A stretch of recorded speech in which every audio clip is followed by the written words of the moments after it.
Justin FREAKIN, the formidable voice of culture.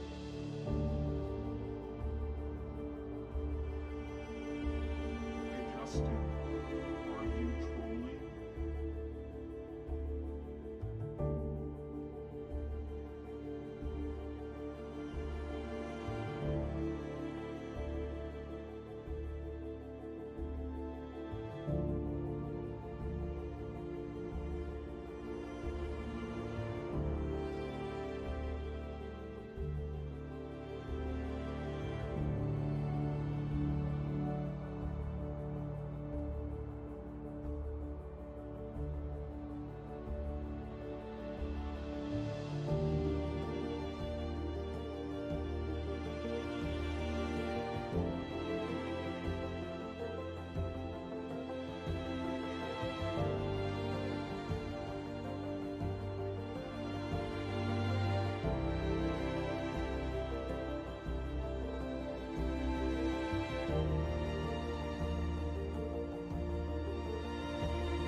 This is the Troll live with Justin FREAKIN.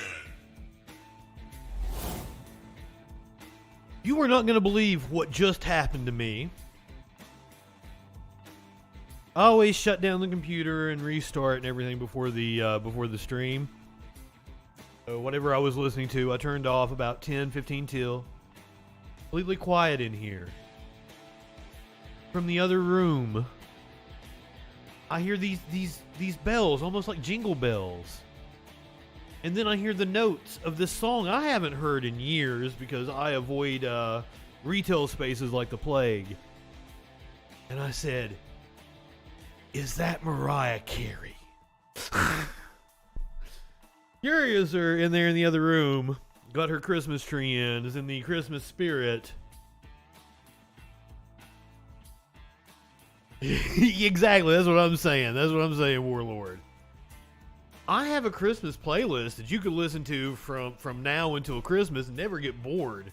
It plays for like 80 hours non-stop and never repeats a song. I even have a Thanksgiving playlist, but no, she chooses to listen to Mariah Carey. It's not even Thanksgiving, Voodoo. Well, she was putting up Halloween decorations in July, so there's no stopping this train. Oh, shit. Good evening. Good evening, Voodoo. Warlord. Warlord said hey to Tones before the stream even started. Is Tones in here? Hello, Tones. RB Weed indeed. Welcome to the stream. It's probably going to be far more consequential than what we know currently. You know, when you guys joined me for January 6th on 2021, we didn't really know what we were getting ourselves into that day, right? And how historic that stream would be. Tonight, we've got two different stories that are going to be very consequential to the entire world going forward. U.S. intelligence saying that 2 missiles from Russia landed in Poland, killing 2 people. This is an international incident. Poland is convening an emergency meeting tomorrow, which could be today if you're over in Europe, right, Warlord?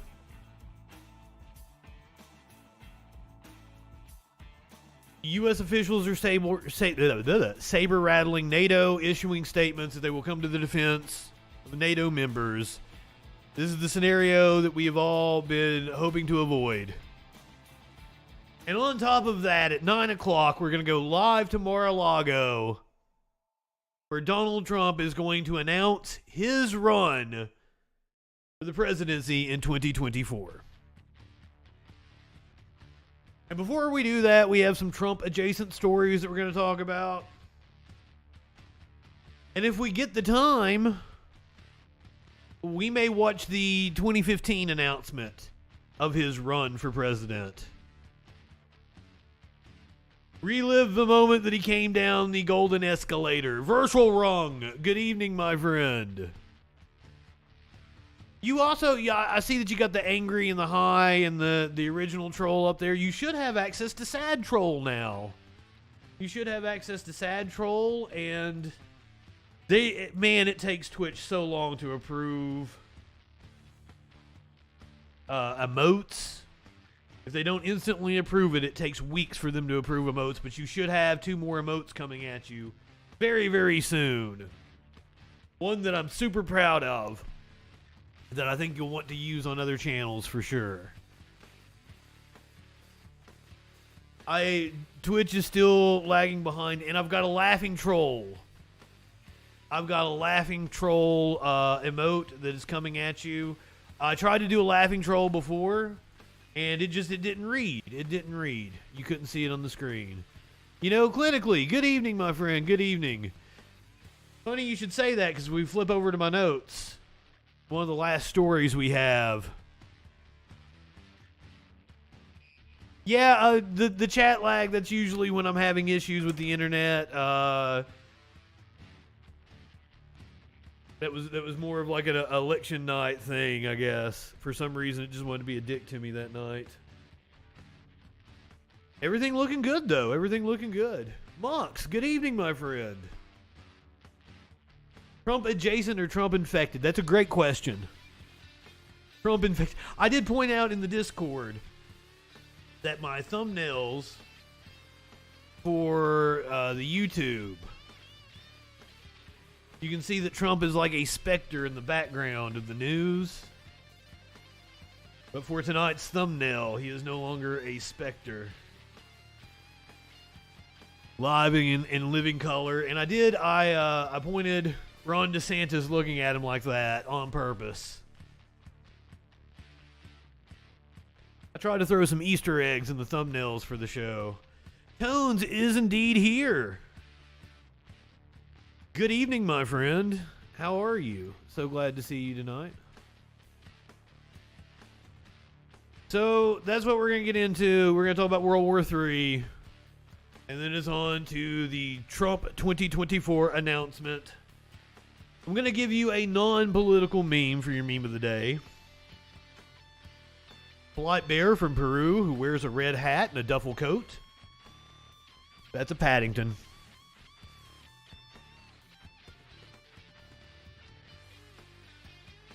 Ooh, voodoo. Hilarious. Nobody would ever start World War III over just two people. Put that in context of World War I.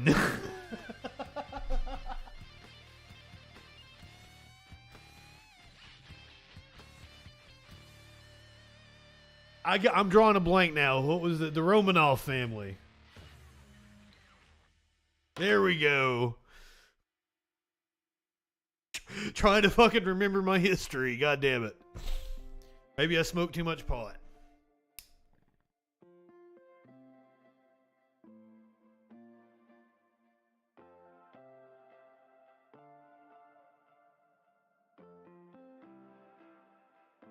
Yeah, Curiouser asked me, I said something about Poland getting hit by missiles, and Curiouser said, well, like, wasn't it the Polish that helped in World War II? I was like, no, it was hundreds of thousands of Russians.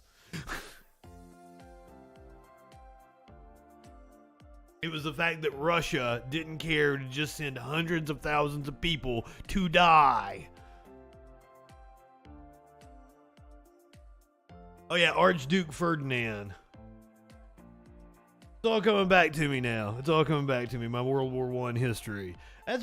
I find World War I to be more fascinating, I guess just because it's not covered as much. Or it's just dumped bodies on the Nazi wildfire. Well, that's another thing. And this was when I watched the Chernobyl.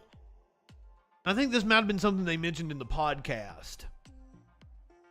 Is that in order to clean up Chernobyl, Russia was willing just to throw thousands of bodies at the cleanup without regard to human life. The United States wouldn't do that. If we had a nuclear meltdown here in the U.S., we wouldn't just throw thousands of lives at it. That's something to think about. That's one of the reasons why I have such mixed feelings about nuclear energy. I think nuclear can be done correctly, safely. Do I trust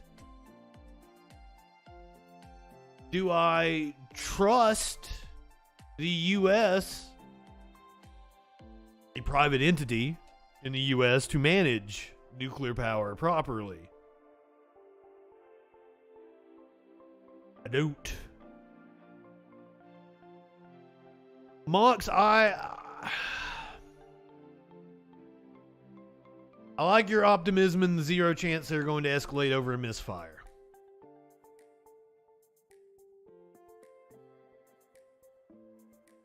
I appreciate your optimism on that one.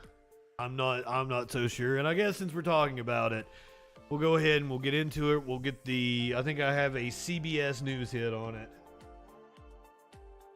This happening in just the last few hours. This isn't that old.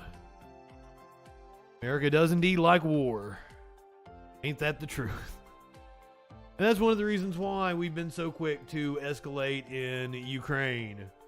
Feeding that war machine. Thank you for joining us on this Tuesday night.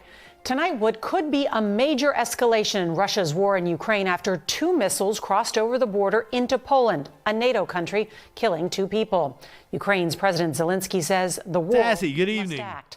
The Biden administration says it's working with the Polish government to gather information and can't confirm details. The head of NATO just called an emergency meeting for tomorrow morning.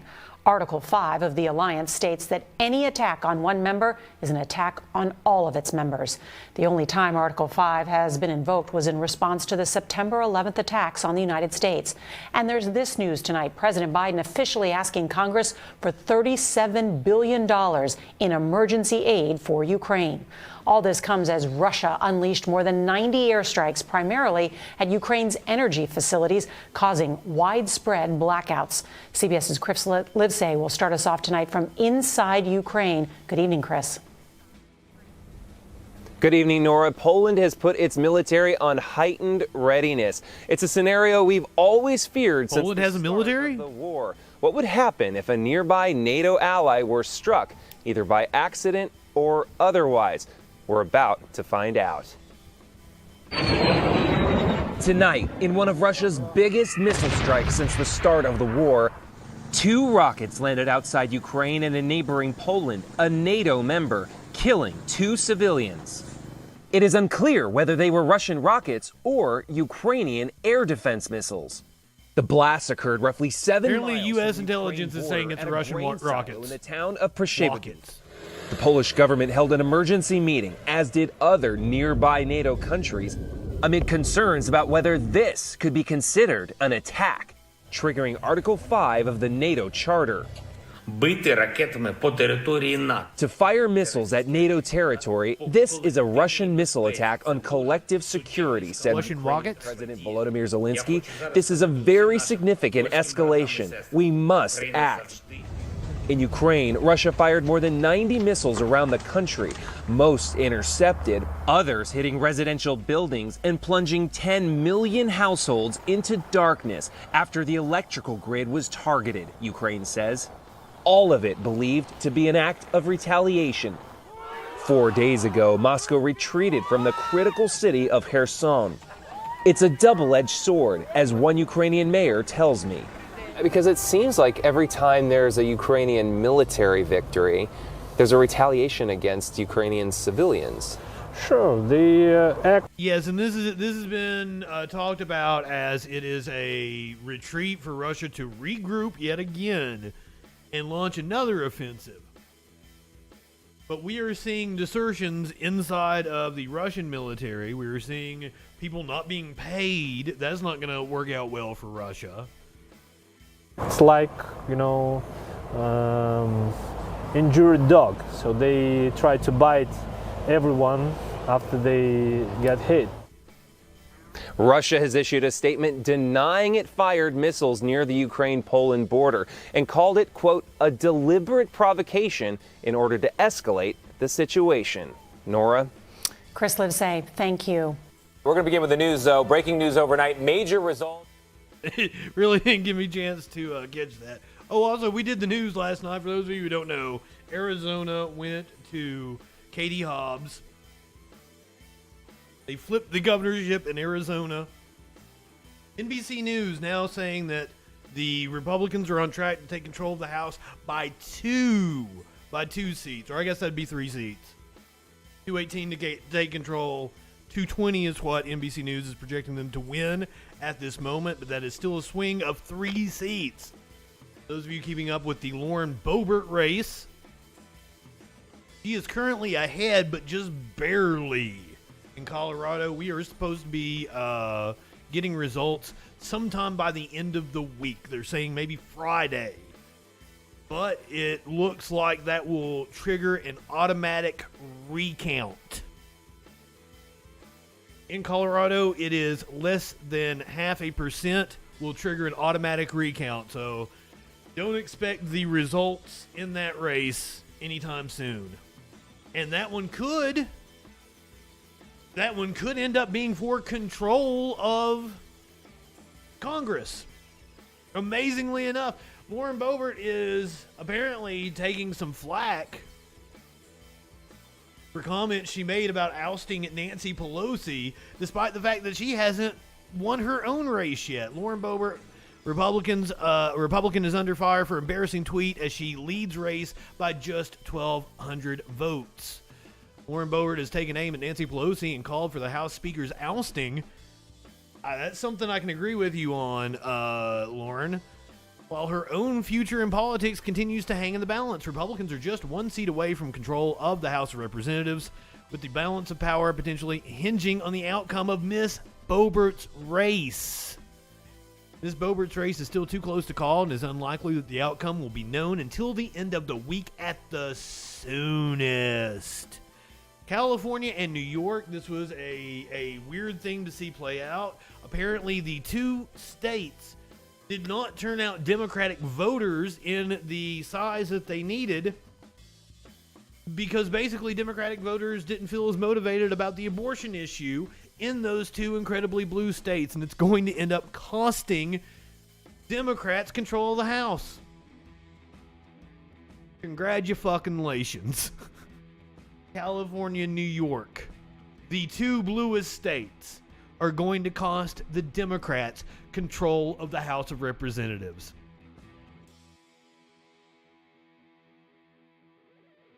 Do you have to open carry to get in her restaurant? I know, like, the restaurant's called, like, Shooters.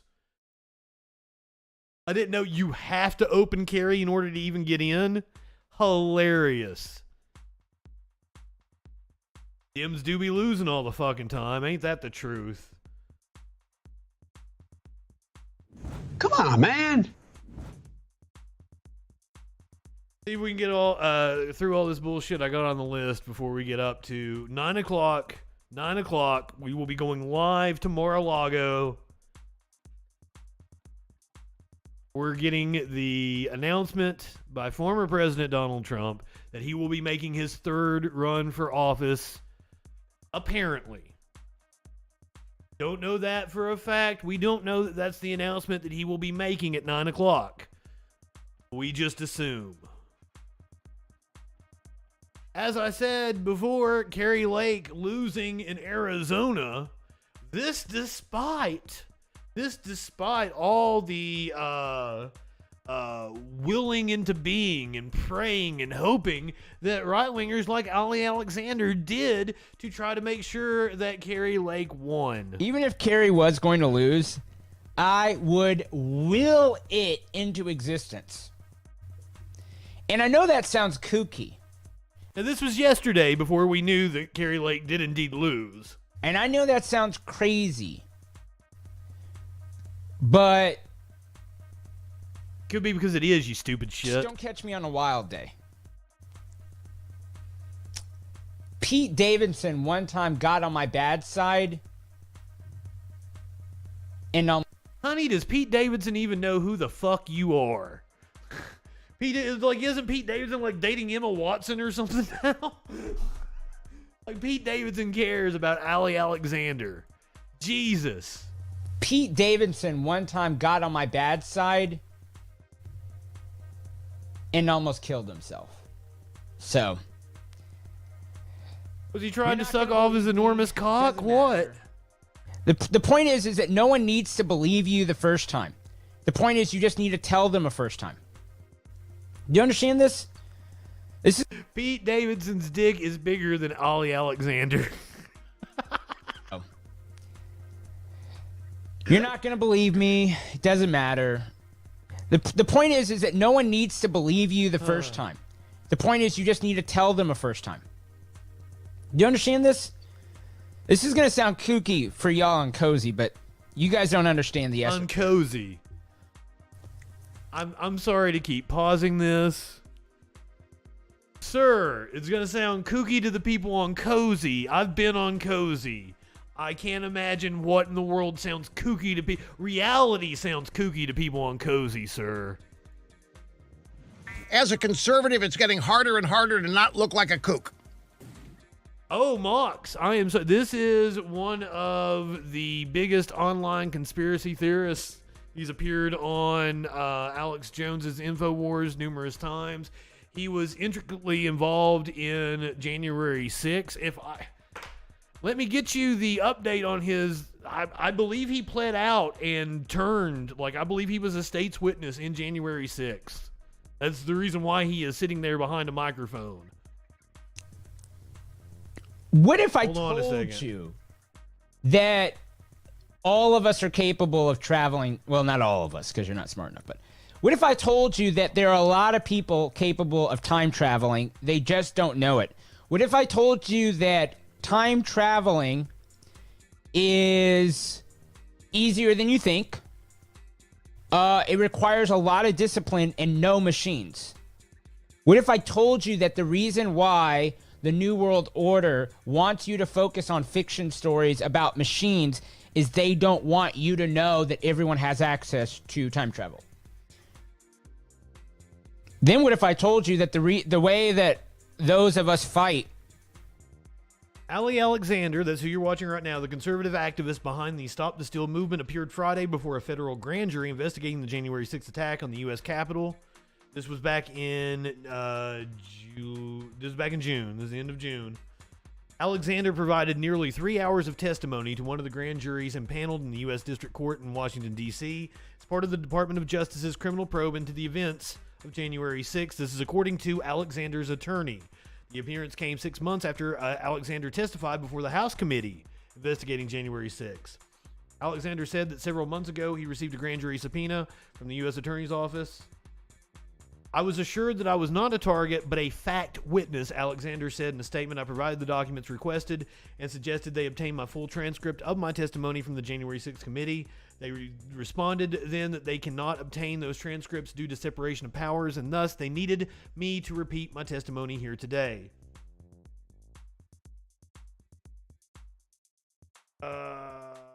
In December of 2021, Alexander spent 8 hours taking questions from the House January 6th committee on everything from his organization's finance to his communications with Republican officials. Alexander described the tone of the questions as absolutely adversarial. So, I do believe he is ratted on people in January 6th, but I cannot confirm that. That time traveling is easier than you think. Time traveling is easier than you think. And no machines. What if I Steelers have 6. Welcome. Thank you for being here, my friend. told you that the reason why the New World Order wants you to focus on fiction stories about machines is they don't want you to know that everyone has access to time travel? Everyone has access to time travel. Steelers, I agree with you. This guy is an idiot. Do not listen to anything that he says. Then what if I told you that the way that those of us fight is we are each pulling from time itself? Yes, of course the Jews time travel. What? Yes. That's what makes the apostasy so great. So Well, he just said, of course the Jews time travel. what if I told you... What if I told you that...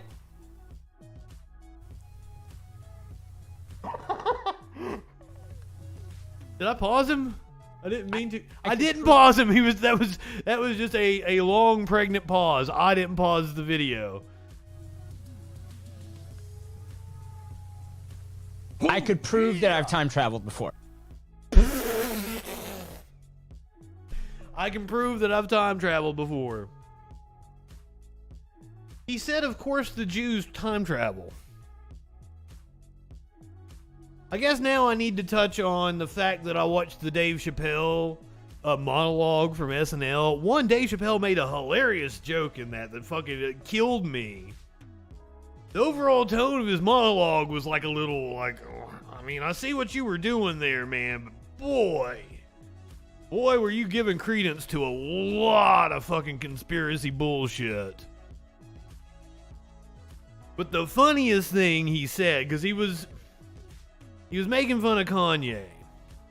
The funniest thing that he said was that he was talking about, there's a lot of Jews in Hollywood, and you might come to the conclusion that they run everything, but there's a lot of black people in Ferguson, Missouri, and it's clear they don't run things, or something. I butchered his fucking joke. And that one's a good one. Yeah, good. But then, he gets to the end of his monologue, and he starts, talking about, oh, it was a conspiracy by someone. Who knows who? This pregnant pause just had an abortion. Ray, hell of a time to tune in indeed. Ali Alexander can time travel. Holy shit. Right wingers are morons. And he even had to he's on like Cozy TV, and he's even had to preface it like, even to you people on Cozy TV, this is gonna sound crazy. Holy shit, Allie.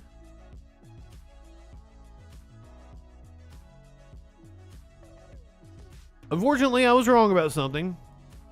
Unfortunately, I don't know if this is the right terminology for it, but I was wrong.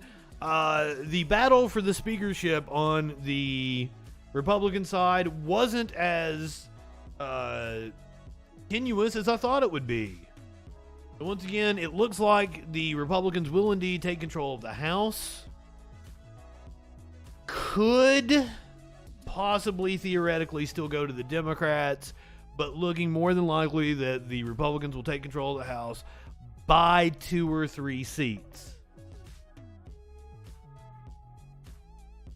The battle for the speakership was apparently not as fraught as I thought it would be. Kevin McCarthy has won the votes for the nomination to be Speaker of the House. Because it's not just drama on the Senate side. We saw some today go down on the House side there.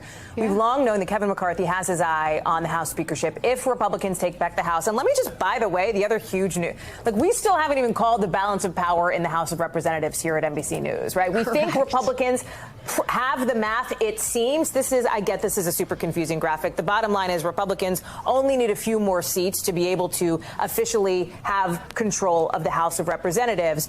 TBD on when that'll happen. There are only about 3 seats left to call. That's what we're seeing. If all 3 seats go to the Democrats will contain control.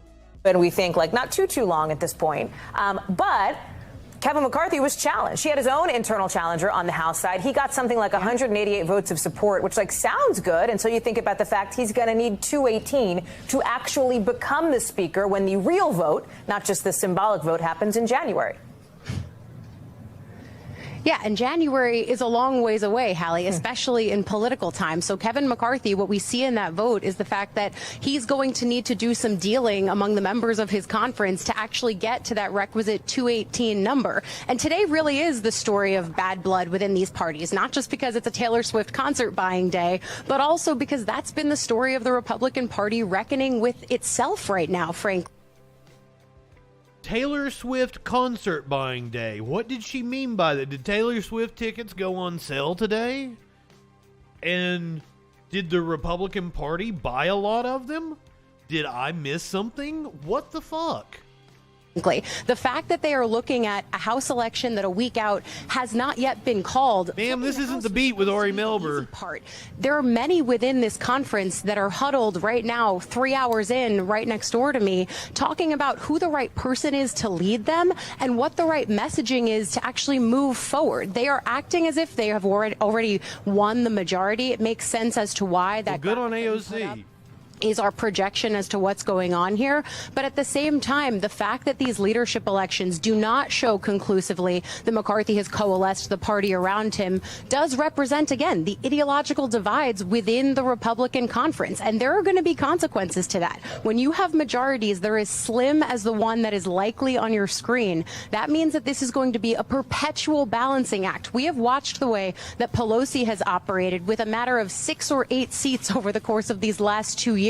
It has been a consistent herding of cats trying to keep her caucus unified on the key policy priorities. Now, as Sam Cedar pointed out, and I didn't even think about this is a great fucking point. There's like that, the swing of seats in the House, there's like that many members of the House that have died in the last 2 years. Control of the House could very well swing back to Democrats just based on a special election or two that could happen during the course of this session. That's wild. Priorities that they wanted to get done.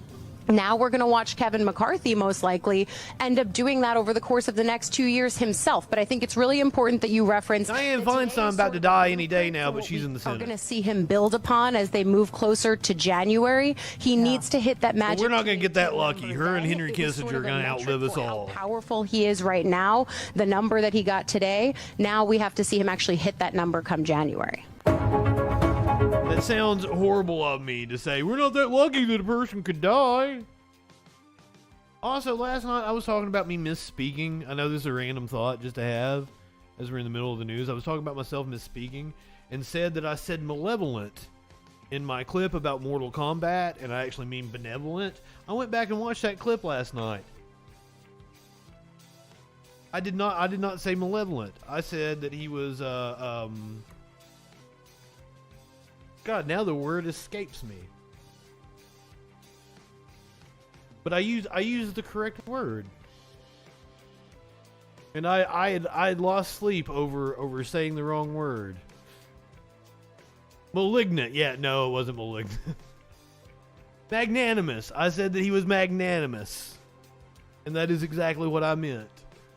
Kissinger would probably survive the nuclear winter. Indeed. Cockroaches and Kissinger. Ligma balls. No, around here, when we're talking about balls, we're talking about kicking authority. He's kicking authority in the balls. Speaking of Ligma and Johnson had their pictures taken with Elon Musk at Twitter headquarters today. Two people that posed as Twitter employees and had a video go viral. We watched it. Musk is trolling. We watched a video of that asshole complaining about not having any time. But since he has taken over Twitter, let me tell you, I see pretty much all his tweets and his tweet responses. And the motherfucker does nothing but play on Twitter all day. He'll respond to everybody except me. I've tried to goad him into responding, but he has not. Remember, I've been going hard on the clout chasing.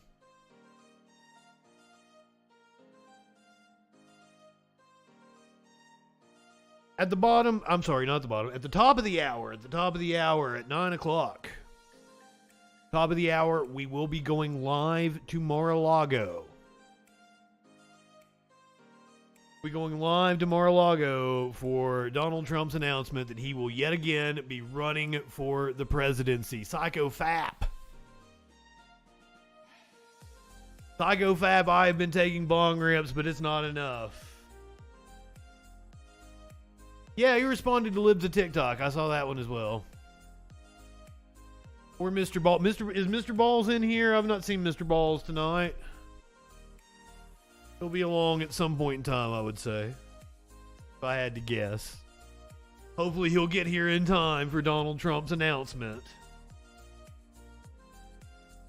And so begins the death march of Trump stories to round out the hour until we come up on going live to Mar-a-Lago. Trump org lawyers debut a new defense at the company's New York tax fraud trial. Trump is just a generous boss. He's just a kind guy that loves to give people shit.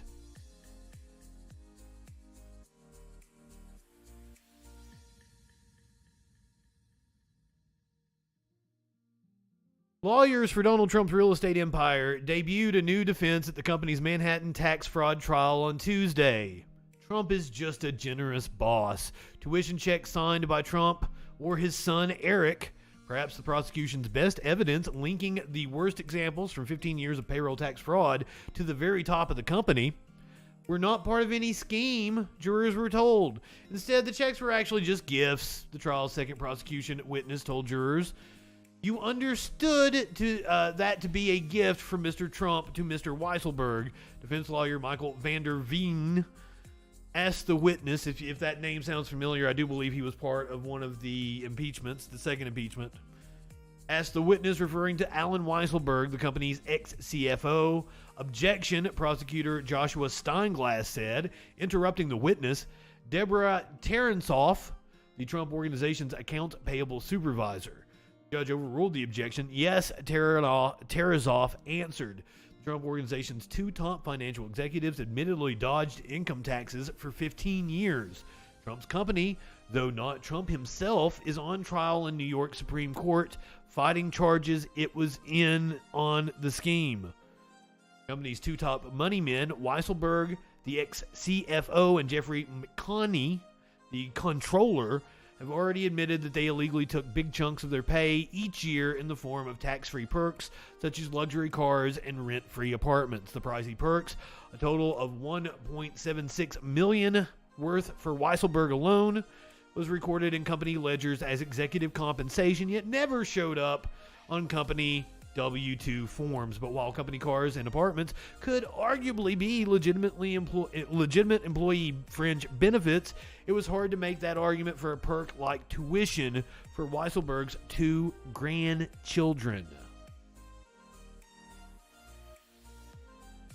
So the Trump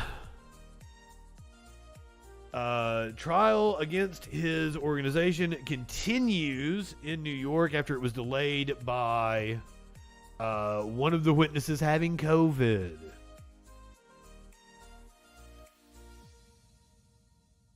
Who would I choose to be the next nominee? Both of them are horrible. But I mean, if I had a choice, I guess I would pick Trump as a strategic move.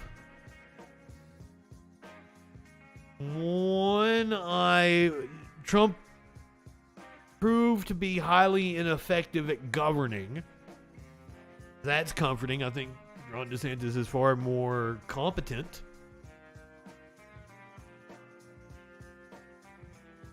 And it is clear from polling and from voting turnout that Trump motivates Democrats. He is a good boogeyman for them. If Republicans were smart, they would do everything in their power to make sure that Trump can't run again, including, launching legal challenges on the idea that he violated the 14th Amendment and led an insurrection. However, I mean, that hinges on the Supreme Court agreeing with another court's ruling. And what's the chances of that happening? Meanwhile, Trump supporters are clearly still rabid. Here are some Trump supporters outside of Trump Tower in New York earlier today, chanting their support. You can see their sign says Trump 2024 or before. USA! USA! USA! This is very stomping on a Ron DeSantis flag. Ron has gotten too big for his britches. He's out. He has plenty of time to gain wisdom. Trump or death. Let him stay in This dude's got some killer sideburns. I'll give him that. Florida for a while. Remember when they did the Saddam Hussein statue came down? Yeah. Remember when the Saddam statue came down? Hey. He's like, my father used to say to me, he used to say, son, I brought you into this world, I can take you out. Everything DeSantis we're taking him out. Everything he's got, he goes to Trump. It's Trump or death. But I want to give a message. It's Trump or death, he just said. Those could be prophetic words. I want to send a message. You think Nancy Pelosi might watch this? Well, Nancy, no. Your reign of terror is almost over, and I hope you realize there's no ice cream in hell. And your husband's a cruiser. He cruises for rough trade on Castro Street. This is Ed, the Santa Claus. Put him on a short leash. Put Paul on a short leash. No, sir. Nancy Pelosi has no clue who you are. You are not important in any way. Maybe at some point in time, you did an Elvis impersonation at a party that Nancy Pelosi was at. That's possible. Other than that, Nancy Pelosi has never laid eyes on you.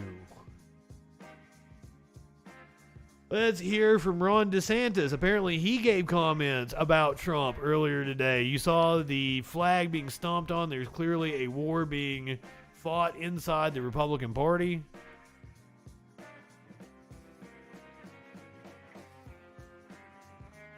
Here is Ron DeSantis. We would like to know what you think about Trump's big announcement and some of the less than flattering comments he has made about you. Well, one of the things I've learned in this job is when you're leading, when you're getting things done, yeah, you take incoming fire. That's just the nature of it. I roll out of bed in the morning. I've got corporate media outlets that have a spasm, just the fact that I'm getting up in the morning, and it's constantly attacking. And this is just what's happened. I don't think any governor got attacked more, particularly by corporate media, than me over my 4-year term. And yet, I think what you learn is these guys, they love to play victim. Oh, poor me. Nobody got attacked more than me. All that's just noise. And really what matters is, are you leading? Are you getting in front of issues? Are you delivering results for people? And are you standing up for folks? And if you do that, then none of that stuff matters. And that's what we've done. We focused on results and leadership. And, at the end of the day, I would just tell people to go check out the scoreboard from last Tuesday night. Now, the fact of the matter is,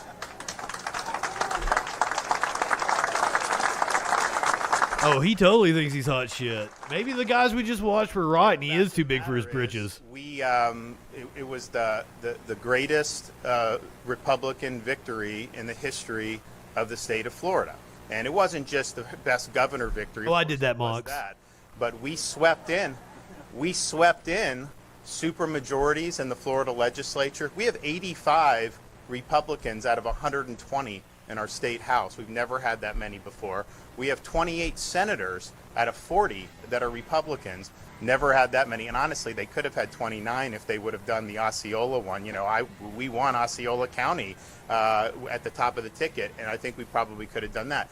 So you see that. You see the school boards. We're electing all these great people to school boards. We had all these nut jobs. Republican members of the U.S. House from Florida. Now we have 20. Speaking of school boards, a lot of people like to point to Florida and they rank #1 according to U.S. News and Education. Kind of misleading.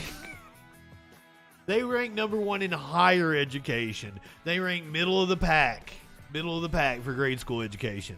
Going up there. So that's four seats right there. So at the end of the day, I think people respond to the leadership. They respond to the results. And so that's why dude over his right shoulder looking a lot like a Proud Boy. Target, you're going to face incoming. That's just the nature of it. But that's not ultimately what matters to people. What matters to people is, are you standing up for them? Are you leading? And are you getting things done? And we are. Are you winning, son?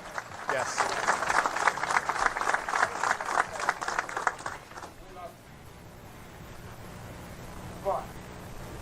The Republican Party is the real concern between you and Trump. And I know you're not at fault. The reporter said something about the Republican Party is the real concern between you and Trump, and I know you're not at fault. It's a little bit overdone in some of the media. I mean, at the end of the day, you had an election nationwide. There were some success stories across the country. I mean, I think Georgia governor, I think Ohio, I think Texas, but there were a lot of disappointments. I mean, that's just the reality. It was a hugely underwhelming, disappointing performance. Apparently, they are at Friends with Benefits High School, by the way, FWB. Unpopular. People think the country's going in the wrong direction. When that happens, they almost always want to choose the high school where they teach you to live in sexual anarchy. They didn't do that. You live in sexual anarchy. That people can look to as the blueprint is Florida, because what have we done? I mean, we came in at a very close election. In fact, before I became governor, 2010. I'm tired of listening to him jack himself off. Box. So I told this story last night. I didn't know when I started working at the TV station I worked at in 2016, 2017. I didn't know that at local news stations they only do they do ambient audio on the left channel, and then they do the sound bites on the right channel. So that if they go back and pull that story, they can pull the B-roll out of the story without the sound bites in it. Because I actually told a reporter while he was doing his story in the editing bay, fucking put your fucking audio in both channels. What is wrong with you? Learn to mix audio, dude. And I was corrected about that. Well, we were taking a local news. Yeah, it's standard. It's what they do.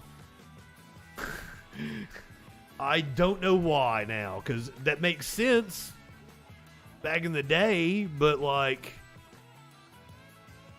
I did that. I went and doubled the audio. I fixed up the audio for you. When you heard both channels, when you heard it in stereo, that's because I fixed it. And then it dropped back out when I was ready to, because like I want both channels in case we do listen to something in stereo. So that was Ron DeSantis, Trump's possible challenger in 2024. Of course, the speculation has been that Ron DeSantis won't run if Trump runs, which he is announcing here in apparently about 15 minutes, so stick with us for that. Mike Pence was asked what he thought about Trump 2024. For President Trump likely to say that he's running for president again. But given his checkered history, should Trump be president again? Today, our senior reporter, Michael, he should have been president the first time. Vice President Mike Pence. Michael's in the newsroom with the story. Michael. And Nicole, Calvin, we didn't get a simple yes or no answer, but Mike Pence made it entirely clear that he thinks some other Republican would be a better candidate in 2024, someone like him. Of course. I trust the American people. Republican primary voters will sort that out. I think we'll have many choices in the days ahead, and we just might be a part of it, Michael. Mike Pence is a... No, sir. No, you missed your one opportunity. Your one shot, your one opportunity to get Mom Spaghetti on your shirt and become president. You had one opportunity, and it was in the days after January 6th. When you could have been president for a few days. You could have had a handful of days, man. You could have had a week as president. But you didn't pull the trigger on it. Learn to feel embarrassment. You will never be anywhere near the White House ever again, sir. Oh, I'm sorry, Steelers. To answer your question about why I wasn't on during the election, apparently YouTube thought my YouTube trailer contained incitement of violence. That's what they told me. It was bullshit. Calm, even-tempered man, but says that was hard on January 6th, 2021. The chants that we all heard from the Capitol on January 6th. Of hang Mike Pence. Hang Mike Pence. We saw the gallows outside. Frankly, it gave me shivers. It was frightening. Were you frightened? I did not feel fear that day, but I was angry. He did not fear. He did not feel fear that day because he was surrounded by some of the best security in the world. That's the only reason. I was angry at what I saw. Pence and his wife and daughter. But somebody has had to explain to you, the people that were chanting "Hang Mike Pence," you would need them in your coalition in order to win the presidency. You would need them in your coalition in order to win the nomination. And I hate to tell you, but they were chanting "Hang Mike Pence." Were sequestered in the Capitol, just feet from the surging mob. He refused to leave. And thanks to the courage of law enforcement, the unity shown by Republican and Democrat leaders in the Congress, we were able to quell the violence, reconvene the Congress, and a day of tragedy became a triumph of freedom. Pence has made remarks occasionally. It was almost a triumph of will. And gently criticized Mr. Trump. But his book is his first full account. Why did it take 2 years? Oh my God, Since we now know from your book. We go through this so many times. It's just an ad for his book. Every time we get book rolled. We get book rolled. Every time it's just an ad for their books. Let's talk about the real reason Trump wants to run. Former President Donald Trump is expected to announce tonight, in about 10 minutes, that he will be a candidate for the presidency again in 2024. Two obvious questions come to mind. Why do it? And why announce now? There are a number of reasons Trump might have decided to try for something only Grover Cleveland has achieved and retake the presidency after a term out of office. It's hard to believe that he has any policy aims driving him or that he feels that he in any sense owes it to the Republican Party or the MAGA faithful. But it's not at all difficult to believe that Trump may be driven by ego, pride, and the competitive instinct. Hates to lose and seems most energized when attacking his potential rivals. He also craves attention, wants to be the center stage, and fears losing his place to Florida Governor Ron DeSantis, who proved a big winner in last week's election, while Trump, via his many failed endorsees, proved a big-time loser. He's desperate to get the blame off his back and onto someone else's. And then there is greed. Trump is constantly looking for ways to mix politics and profit, and it's likely that a potential future president can cut better deals than a mere disgraced former president. Sky Comet, you got here just in time. Yesterday, on the eve of his pre-announced announcement, news broke that his company signed a lucrative contract with a major Saudi developer to brand a golf housing hotel development in Muscat, Oman, with the Trump name. For all of the merit of those explanations, though they pale in comparison to another, he's scared witless at the possibility of prosecution. It seems likely that indictments are on their way from Fulton County, Georgia, District Attorney Fani Willis.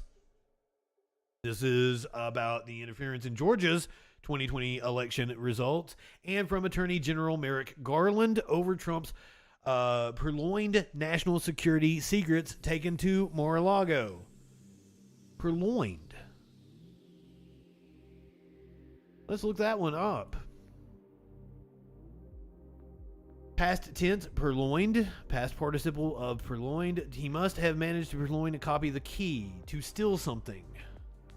To steal something. Purloin. Purloin. Purloin. By formally, today's word of the day is purloined. By formally becoming a presidential candidate, Trump thinks he'll get an edge on prosecutors. He craves his narrative. Dems are trying to take down an announced Republican candidate for president. Unprecedented. Translation should be unnecessary. I'm a martyr. Defend me. Go after them. Of course, it won't matter to Fani Willis or the DOJ. He's in their sights, and they'll do what they do. The possibility of spending time, perhaps even his last years in prison, has got to be an enormous motivation for Trump to run. If he gets convicted in Georgia, even if reelected, he can't pardon himself for a state conviction.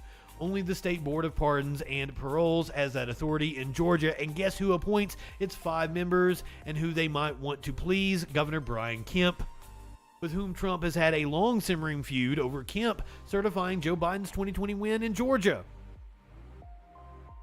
Mox would rather Trump pull a Garfield than a Cleveland.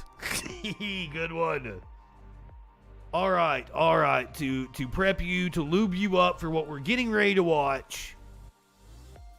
In about 6 minutes, we're going to head to Mar-a-Lago. But let's go back to where it all began. This was in the summer of 2015. Let's take you back to his trip down the escalator. I'm gonna have to turn it down here at the beginning because he's coming out to Neil Young. Neil Young, who I'm sure hates his fucking guts. Known leftist radical Neil Young. To be at Trump Tower, it's great to be in a wonderful city, New York, and it's an honor to have everybody here. This is beyond anybody's expectations. There's been no crowd like this. And I can tell you, some of the candidates, they went in. There's been no crowd like this. We now know that he paid for everyone to be there that day. Those are hired actors. They didn't know the air conditioner didn't work. They sweated like dogs. They didn't know the... You hired actors and then put them in a room where there was no air conditioning and they sweated like dogs. What a piece of shit you are.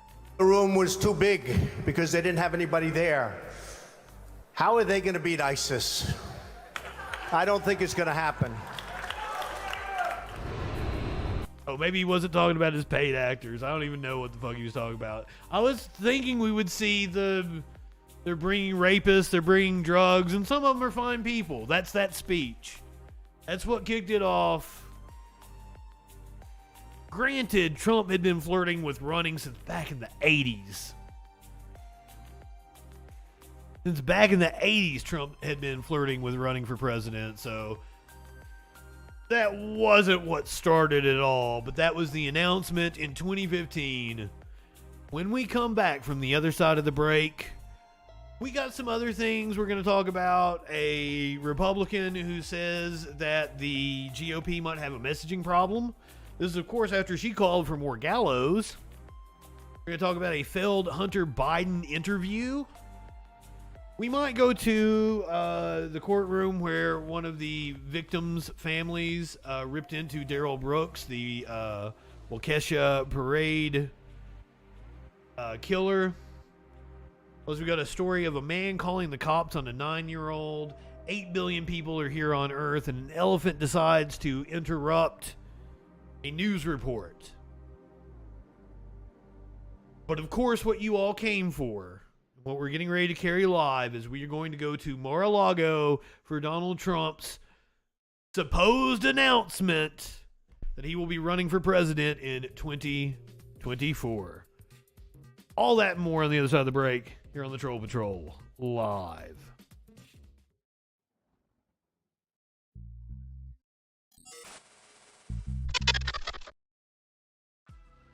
Hi, I'm Justin FREAKIN. I'm a leftist broadcaster and comedian, not liberal, leftist. And despite what you may have heard from right-wing propaganda, George Soros isn't handing out Soros bucks and funding people like me.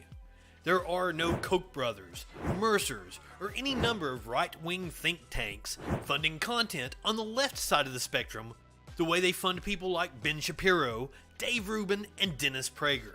And YouTube doesn't monetize videos that are controversial or deal with politics unless you're someone like Steven Crowder. So this is an ultimatum. Become a patron. Support my Patreon, or I'm going to become a right-winger and get some of that easy money. You know for a fact that I could be bigger than Charlie Kirk or Jesse Lee Peterson. Amazing! All I have to do is talk about how I used to be an SJW snowflake, but the left went too far with their cultural Marxism, and Republicans are stupid enough to buy it, even though this video exists. And you know I'm right, so give me your money or I'm selling you out.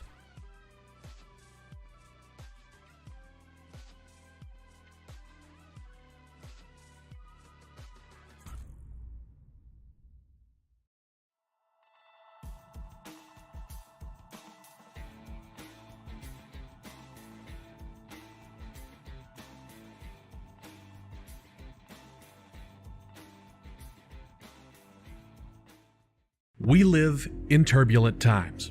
The media is full of deception, conspiracy theories, and fake news. Now, more than ever, it is important to ensure you're getting information from a source that's freaking reliable. I'm Justin Mullins, and this is the Freakin' News. Get a breaking or interesting story with a humorous twist in about a minute weekdays, 8 a.m. Eastern on YouTube, BitChute, Odyssey, and more.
Holy shit, guys.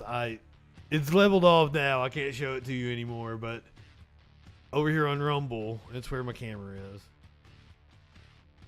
That number right there. Oh, there it goes again. It stalled for a second, but it was just like shooting up. I'm so hyped for this too. So, as you can see, we're on Rumble. This is Donald Trump's actual Rumble. Jack, good evening. So glad to see you. Bugs, good evening. So glad to have you guys with us here. Oh, here we go. Here is the live shot from Mar-a-Lago. Ladies and gentlemen, please welcome the next president and first lady of the United States of America. On time? President No Donald fucking way. J. Trump, accompanied by Mrs. Melania Trump. And I'm proud to be. Ah, fuck. Had to do the Lee Greenwood on me. Sorry, guys, I had to kill that in order to not get the copyright claim on YouTube. Heavy Chaw, good evening. Thank you guys for joining me here for what is, it's gonna be a historic moment. I'll pop it back up as soon as Lee Greenwood quits playing. You might be able to hear it playing in the background here. I'm not high enough for this shit. I'm about ready to pack another bong. I might have some still left.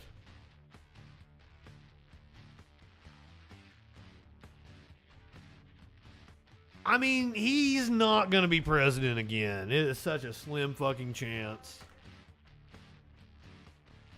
My prediction has been that he will be far too entangled with legal troubles by the time we get to 2024. Oh, I'll take Rick Astley over Lee Greenwood any day.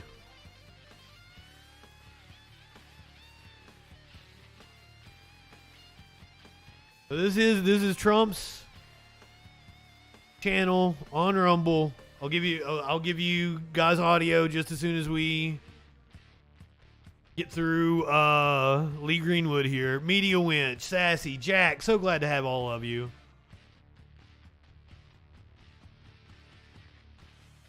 As I said, this could be one of the most consequential streams of the entire time I've been doing this show. We're talking about the verge of World War III. This is Trump announcing his third run for the presidency. I don't know how you have over 3 million people reject you one time, almost 8 million people reject you another time, and then go, you know what would be fun? Let's have that happen again. All right, guys, we'll flip you back up here.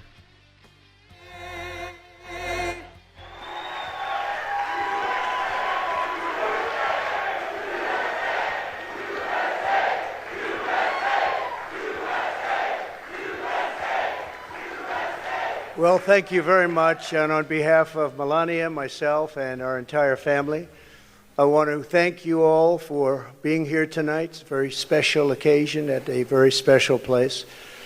You and all of those watching are the heart and soul of this incredible movement and the greatest country in the history of the world. It's very simple.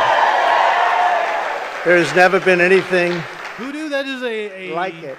Astute. This great movement of ours. He has low energy. Never been anything like it, and perhaps there will never be anything like it again. There's never been anything to compete with what we have all done.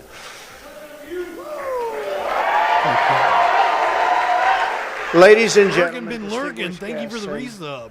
My fellow citizens, America's comeback starts right now. Good luck. Good evening. 2 years ago, when I left office, the United States stood ready for its golden age. Our nation was at the pinnacle of power, prosperity, and prestige.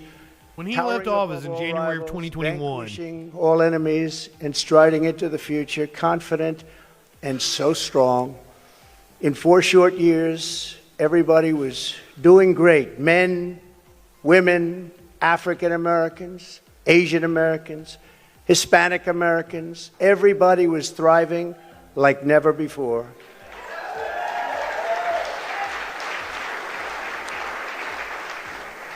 There was never a time like this. We turned the page on decades of globalist sellouts and one-sided trade deals, lifted millions out of poverty, and together we built the greatest economy in the history of the world. When the virus hit our shores, I took decisive action and saved lives and the U.S. economy. And by October of the same year, America was roaring back with the #1 fastest economic recovery ever recorded. How about that? That's technically true, but there's a huge caveat to that. And all they had to do was just sit back and watch. Inflation was non-existent. Our southern border was by far the strongest ever. We have indications that the inflation started in 2019. At the lowest level in many, many years. Importantly, after decades of rising energy costs, the United States had finally attained the impossible dream of American energy independence, which soon would have turned into energy dominance. The irony is that Curiouser is listening to no more drama in the background. For the first time in memory, China was reeling, and which is hilarious to me because like I got catty ass drama on all screens in here. Doing them on every single front, and China was paying billions and billions of dollars in taxes and tariffs. The farmers know that because they got 28 billion of it. No president had ever sought or received $1 for our country from China until I came along, and we were getting hundreds of billions of dollars. Many people think that because of this, China played a very active role in the 2020 election. Just saying, just saying. Sure, that didn't happen. Instead of jobs and factories leaving America for China, they were for the first time ever leaving China for America.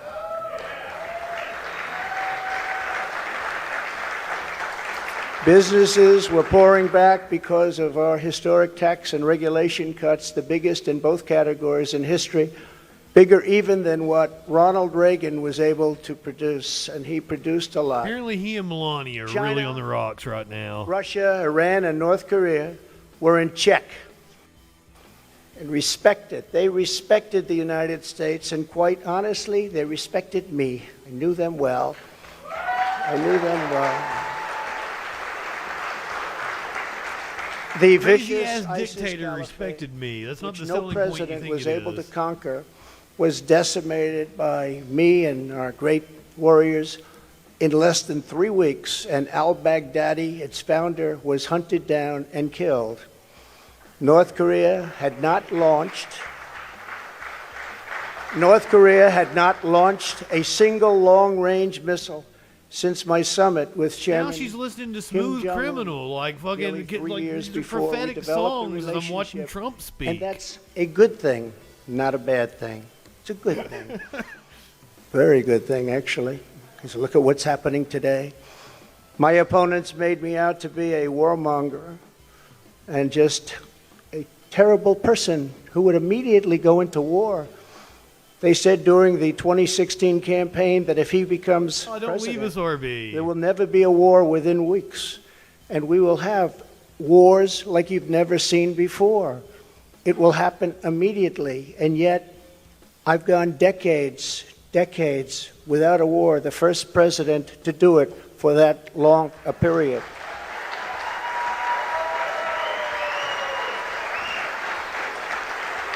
The world was at peace, America was prospering, and our country was on track for an amazing future because I made big promises to the American people, and unlike other presidents, I kept my promises. I kept them.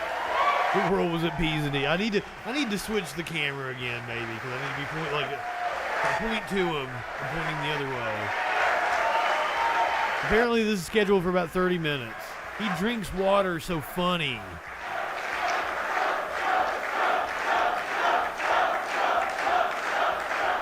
with his tiny fucking hands. Thank you very much. Under our leadership, we were a great and glorious nation, something you haven't heard for quite a long period of time. We were a strong nation, and importantly, we were a free nation. But now we are a nation in decline. We are a failing nation. So we know for a millions fact of he Americans targeted passed his political 2 opponents years with the under Joe IRS. Biden We know that amid he snatched people a off the time of streets pain, in hardship, unmarked anxiety, vans. and despair. As we speak, inflation is the highest in over 50 years. Gas prices have reached the highest levels in history and expect them to go much higher now that the strategic national reserves, which I filled up, have been virtually drained in order to keep gasoline prices lower just prior to the election. Joe The Biden strategic has reserve is a intentionally loan. surrendered our ExxonMobil energy puts that shit back There's when no prices longer drop even a below thought a of certain dominance, level. and we are now begging for energy help from foreign nations, many of whom find us detestable. Our southern border has been erased, and our country is being invaded by millions and millions of unknown people, many of whom are entering for a very bad and sinister reason. And you know what that reason is. We will be paying a big price for this invasion into our country for years to come. Murderers and Hundreds of rapists. thousands of pounds of deadly drugs, including very lethal fentanyl, are flooding across the now open and totally porous southern border. The blood-soaked streets of our once great cities are cesspools of violent crimes, which are being watched all over the world as leadership of Just other get high. Don't bang your head on the table. This is what America Is his and podium democracy crooked or is his really camera all crooked? about. How sad. Is he The crooked? United Well, States that has been embarrassed don't answer that one. and weakened for all to see. The disasters in Afghanistan, perhaps the most embarrassing Bindo, moment welcome. in the history of our country, where we lost lives, left Americans behind, and surrendered $85 billion worth of the finest military equipment anywhere in the world. He's so crooked, he crookeds everything around Which him. would have never happened if I were your president, are something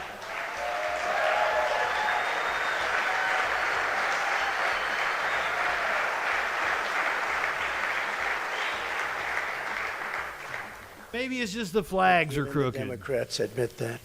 That's something I've seen them admit over and over again. But our enemies are speaking of us with scorn and laughter and derision because of those two. He is very events. subdued. But there are many more. Even just today, a missile was sent in, probably by Russia, to Poland, 50 miles into Poland. On his Trump channel, it's about 206,000, but it's still having a hard time counting. Happy. They are very, very angry. Now we have a president who falls asleep at global conferences, was held in contempt by the British Parliament. You look like you're about ready to fall asleep right now, dude. Thanks to the words of wisdom, he said thank you to the wrong country for inviting him to a major summit on the environment of all things. They fly for days to get there, and then he calls the country a name that was actually a country on another continent. And he's leading us to the brink of nuclear war, a concept unimaginable just 2 short years ago.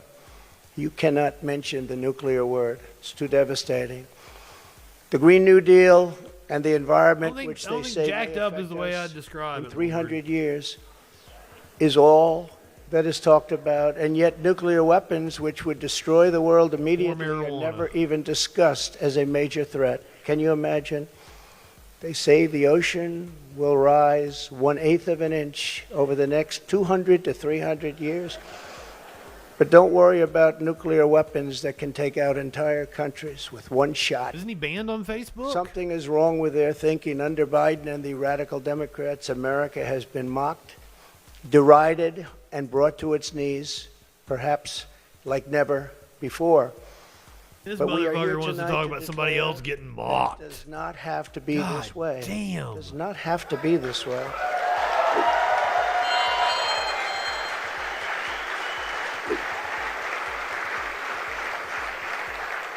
2 years ago, we were a great nation, and soon we will be a great nation again.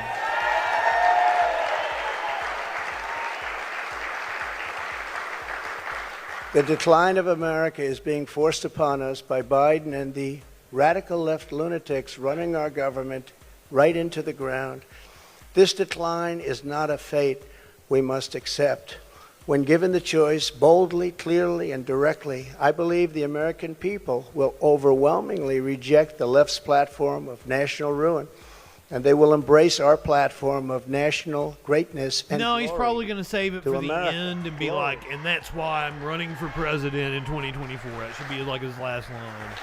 Exactly 1 week ago, our the citizens podium voted says Trump in the important 2024. midterm elections, and despite a ridiculously long and unnecessary period of waiting, far longer, in fact, than any third world country, just a short time ago, the Republicans won back control of the House of Representatives. They called it? I don't think they have. He is not correct on that.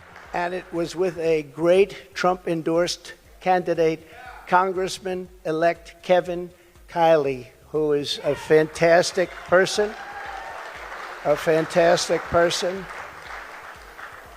I'm very happy it was his vote.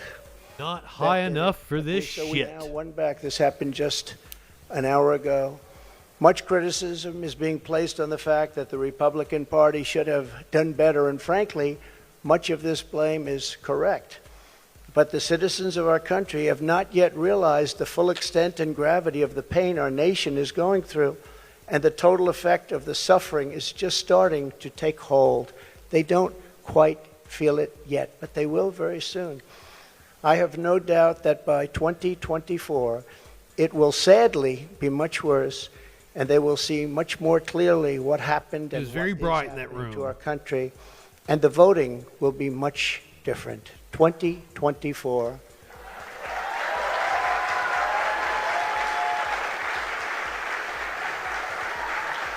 Sir Maynard is not Are you getting impressed. ready?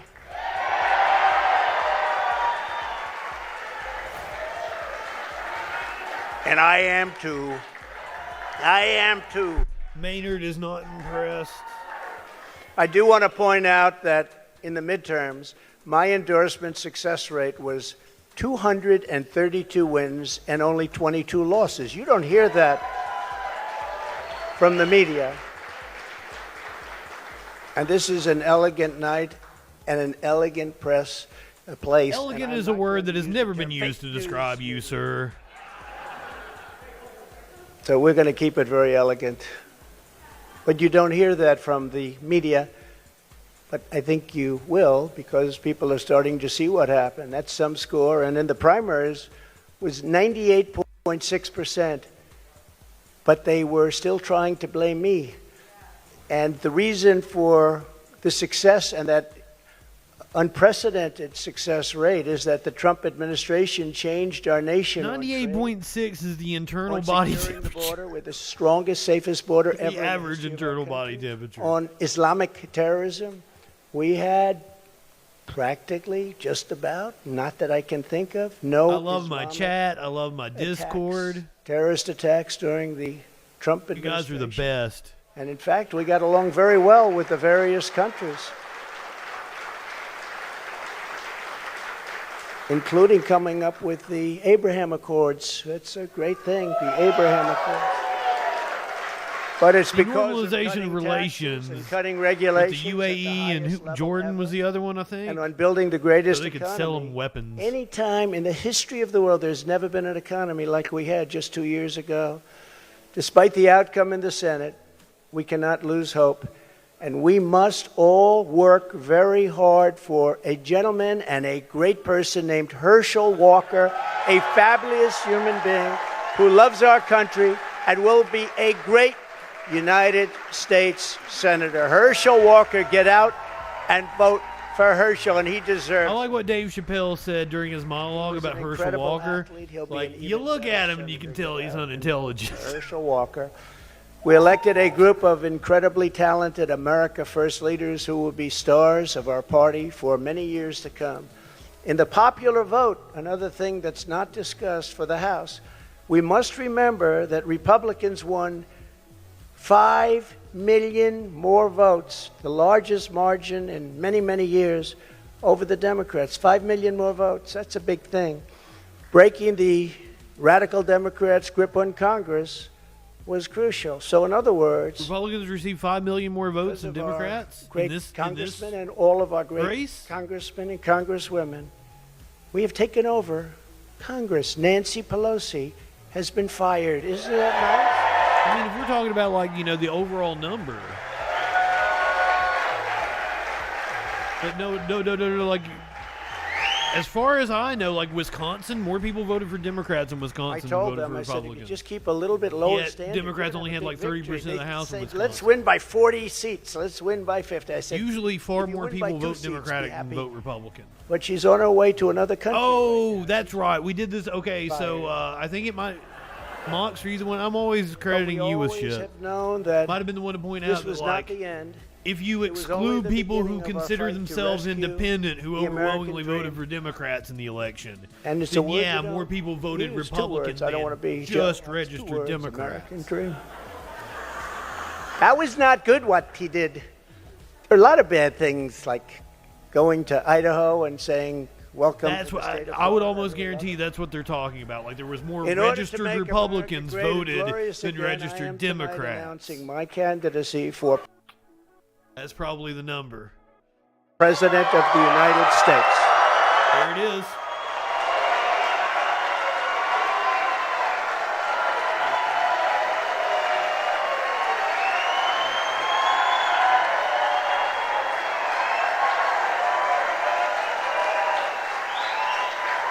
I'm sorry.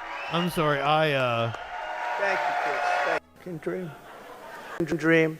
I was trying to fact check Trump as we went, and we missed the actual announcement. So here you go again. And it's a word you don't use. 2 words. I don't want to be Joe. It's 2 words. American dream. That was not good what he did. There are a lot of bad things, like going to Idaho and saying, welcome to the state of Florida. I really love it. In order to make America great and glorious again, I am tonight announcing my candidacy for President of the United States.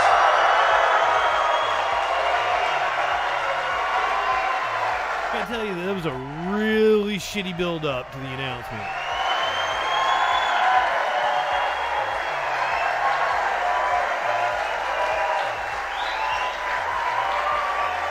He went to Idaho and called it Florida, so I'm going to run for president. Weird.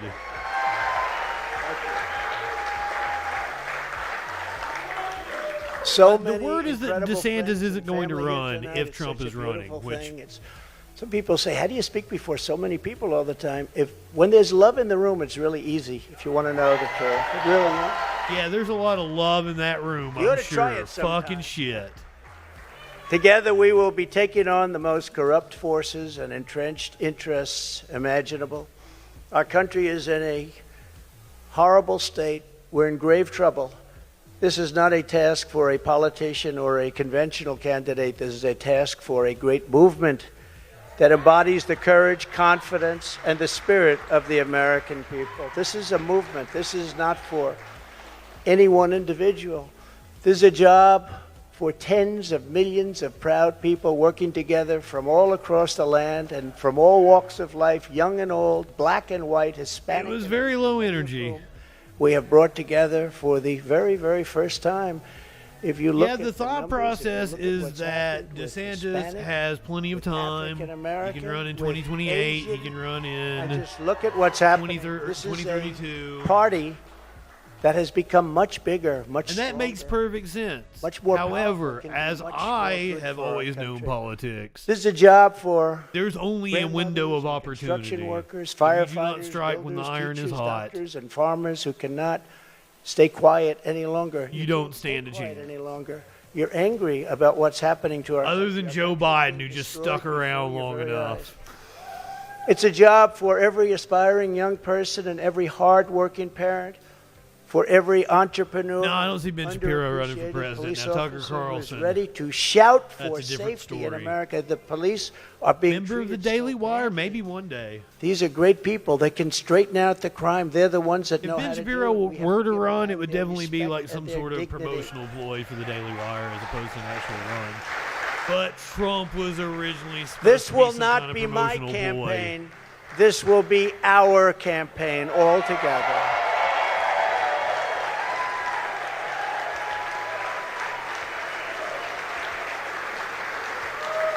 Because the only force strong enough to defeat the massive corruption we are up against is you, the American people. It's true. This dude talking about massive corruption. People on earth, we love them all, and we love both sides. We're going to bring people together. We're going to unify people, and it was happening in the previous administration, previous to the previous, and what was bringing them together was success. He's talking Prior about to bringing COVID people coming in, together. 8 million the more people voted against you, you calling stupid me, shit. that were calling me. You wouldn't believe it.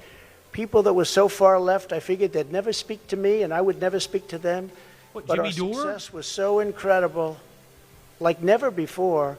And then COVID started coming in from China. We call it the China virus. Some people call it other things. But it was devastating, and we built it back and did an incredible job. But when people say Republicans or Democrats or liberals or conservatives, I say we can all get together. And we were doing that. That was happening just prior because the success was greater than this country has ever had. We were leapfrogging China and leapfrogging everybody else, and everybody wanted a piece of it.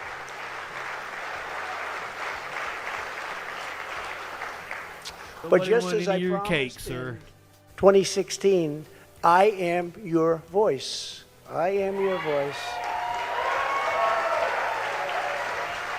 The Washington establishment wants to silence us, but we will not let them do that. What we have built together over the past 6 years is the greatest movement in history because it is not about politics. It's about our love for this great country, America, and we're not going to let it fail. I am running because I believe the world has not yet seen the true glory of what this nation can be. We have not reached that pinnacle, believe it or not. In fact, we can go very far. We're going to have to go far. First, we have to get out of this ditch. I don't think Trump is going to be a factor in the primaries, and the primaries are going to be wild because of it. It's called the United States of America, and it's an incredible place.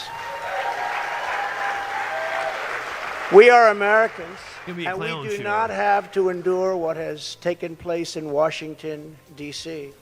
This is our country, our government, and the corridors of power, they're our corridors. They're not their corridors. I These mean, are if there's our one positive about Donald Trump, it's got people we are voting. coming. Turnout has been at record highs because of him. So from now until Election Day in 2024, which will come very quickly, we'll go, look at how time flies. Look how fast it's all going. I It'll will be fight Christmas like in no time. one has ever fought before. We will defeat the radical left Democrats that are Beyonce and trying to Jay-Z, destroy our Carters of country from Power. within, and likewise protect us all. We want to protect us. We have to be protected from all of those nations out there that are looking to destroy us from beyond our shores. There are lots of nations that hate us. What am I talking about? Bravely. Fucking, he took her name. It's And like that's the Sean problem when fucking they look at Knowles, us in right? disarray like we are right now. When we go to them begging for oil and we have more liquid gold under our feet than they have or any other nation has, and we don't use it because we're going to them, it's crazy what's happening. We can't let it continue. Joe Biden is the face of left-wing failure and Washington corruption. He had a big G20 like, dinner he's tonight. been, like, Everybody flew over to wherever they flew over. Not and guess wanting to what? get back He on never Twitter, showed up. They're apparently. still looking because for of him. What's Truth going Social. G20, I used to love that. The He leaders, doesn't want to they go used back make to deals Twitter for our because it'll country look like you Truth wouldn't was a believe. failure. It was one, give me the next one, give me the next one. And we got him to stop taking advantage of our country. Every I nation think took he has some kind of advantage of our country. exclusivity deal with him, too. Renegotiated deals with Mexico and Canada, USMCA. We got rid of the worst trade deal ever made. Ever made, NAFTA, the worst trade deal. Hell yeah, That's why Bugs. the farmers love Trump because we did a great job, but manufacturers also. And we did a Social deal. is we a failure, restructured- yes.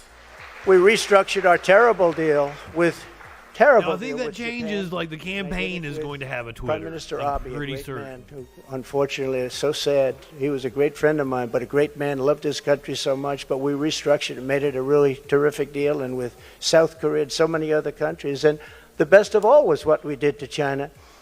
We made an incredible deal, but after COVID, I don't even bother talking about it because the devastation that caused for the entire world was too much to bear. Oh my God! Has Joe somebody Biden already does gotten not Trump receive 24 4 more years in 2020? handle on Twitter and gotten the blue check with it? Can't do it.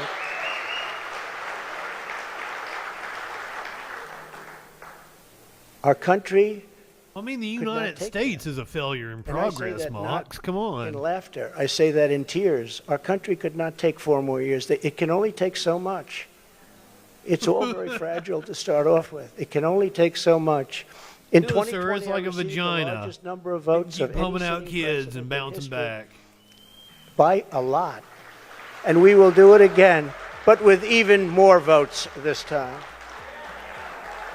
Many have noted that huge gains we have made with That is the one thing Latino that you can voters, take and I solace believe we in will is set that even greater records with this crucial Republicans vote did in indeed have a record 2024. number The of votes, Hispanic but they are voter, the never Latino going above voter has been that ceiling. Unbelievable. Great That is people, very all the Republicans will entrepreneurial ever people, be able to and muster. they want That is the security, highest and vote everyone total thought they when will I did the ever wall, I get. built the wall, and they thought, oh, that would hurt me with the Hispanic vote. No, it helped me because they understood. They wanted safety. They wanted security. And they understood the border better than anybody else. So they were amazed that we started that trend, and now we're continuing with that trend. You look at what we've done in Florida, what everybody's doing now in Florida and Texas, along the border in Latino Texas. vote is an won issue for every Democrats. single community. I won every single community. If Governor Republicans Texas continue to called. pill off as much of the Great Latino gentleman vote as just they got have, like the reelected. Democrats do have an issue. He said to me, I'd like to talk to you for a second. Well, he said, you've done something that nobody else has done. You've won every single area along the borders, the longest since Reconstruction. I said, Reconstruction? I guess you call that the Civil War? That's what I call it? No, That's what I Reconstruction call it. is the Governor period Abbott, after the very Civil good War, man, you and dumb he's shit. working hard, but it's horrible because what's happening is they're just sending hundreds of Fucking thousands you of were people president right of the through this goddamn state, right country, through and you don't Arizona, even know its right fucking through all history. of the states. What's happening is they're coming up all of the states. And we can't have it anymore. This campaign So will be about disgusting. issues, vision, and success. And we will not stop. We will not quit until we've achieved the highest goals and made our country greater than it has ever been before. And we can do that. We can do it. I have a burning Our victory will be hatred built upon big for ideas, the people bold that made this dude ambitions, and president. daring dreams for America's future. We need daring dreams.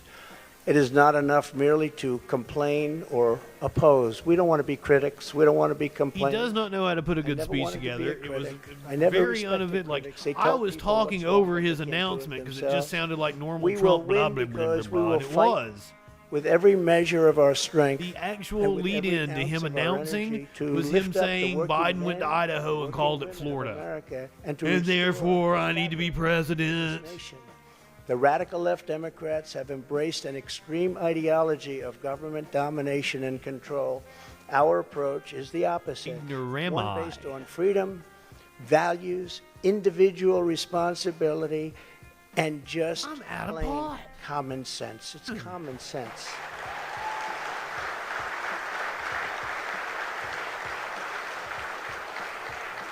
In 2 years, the Biden administration look, has see if my bowl has destroyed the U.S. It don't. economy. Glad I Just looked. destroyed it. With victory, Even we had a will screen. again build the greatest economy ever. Because I ain't high enough for this shit. This is like a rally. It's like the longer he goes on, the more I talk over him. And if you remember, I did it twice. I did it before COVID and then handed off something where the stock market was higher than just prior to COVID coming in. And we did it twice, and we will do it again, but this time we'll do it bigger, stronger, better than anybody can even imagine.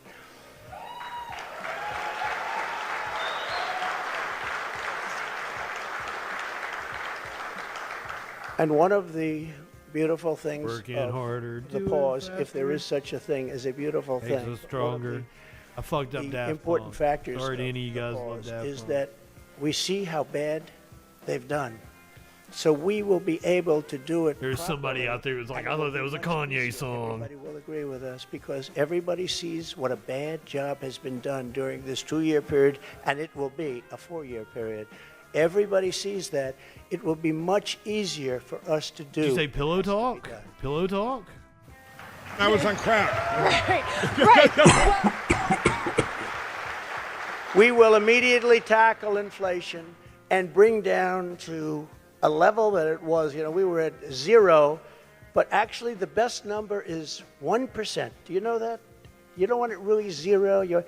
But we were at 0. We actually got it to exactly 1%, the perfect number. One thing every economist agrees, don't have it 0, have it like at 1%. They even say 1 to 2, but I said let's do 1. And we had it at 1%. That is not how anything works. And we had Kikyo, good evening. The dollar, we had it. Great, did I tell you good evening? Make a lot of money, and I fought other countries where they devalued their dollar, or they devalued their currency, whether it was the pound or whether it was the yuan or the yen. And I used to fight. Why don't you go talk to your buddy Erdogan? Because they were stealing from us. When they did that, they had artificial devaluations of their currency. We'll get inflation to 1%, Dustin. That's the policy. It's a very important thing. It's number. very hard for us to compete when they do that artificially. And they had to pay a big price when they did it. And they never really did it for very long. I said, we're not going to do business with you anymore as a country. And they believed me. I'm assuming there was nobody wrote a speech for him, right? He was just like, I'm going to go out there and talk. The administration has done very, very openly and bravely, because I can't imagine. I mean, saying, like, let's given the build-up and everything, he didn't put any thought into how he was going to announce. We will again put America first.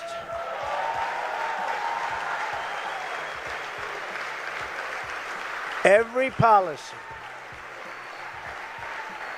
He's at least waking up a little bit. He feeds off of the crowd. He's still not his usual Thank you very much. Trumpy self. We do love our country, isn't it? That's why we're He's here. waking up a little bit. I didn't need this. I had a very nice, easy life. Motherfucker, then go back to it. I didn't need it. A lot of you people don't need either, but we love our country. We have to take care of our country. We have to save our country. You. Every policy must be geared toward that which supports the American worker, the American family, and businesses both large and small, and allows our country to compete with other nations on a very level playing field, which we never had until I came along and the Trump administration came along. And now we're losing it. They're moving back into China. They're moving back into these other countries. It's horrible. That means low taxes, low Yeah, regulations. clinically. He actually said it. Much of which I've already completed. Like, seriously, the lead up to it was him like, even Biden went to Idaho and called it Florida, so I'm announcing my run for presidency of the United States. It was weird. It was really weird. All of that money, take it away from us. And thanks to the Trump administration, still the best. Not a good speech at all. Well, that's why I'm trying to make jokey jokes. What we have the best and the biggest. If you remember, for many years, you can look in your projection books. He was a lot more low energy at the beginning, though. As I said, he's been waking up because of the crowd. 2019, I said, I don't like that timing.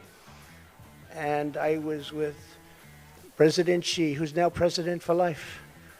I call him king. He said, no, I'm not the king. I said, yes, you are the king. You're president for life. It's the same thing. That's not actually But true. I said, President, I mean, it's you can't do possible these that that's things. what's You going to can't happen, but that's not technically China true. 25. That means China was going to take over virtually the whole world economy by 25. I said, that's not a nice sign. I don't want OMG that. sticks. Good evening. They took down the whole slogan.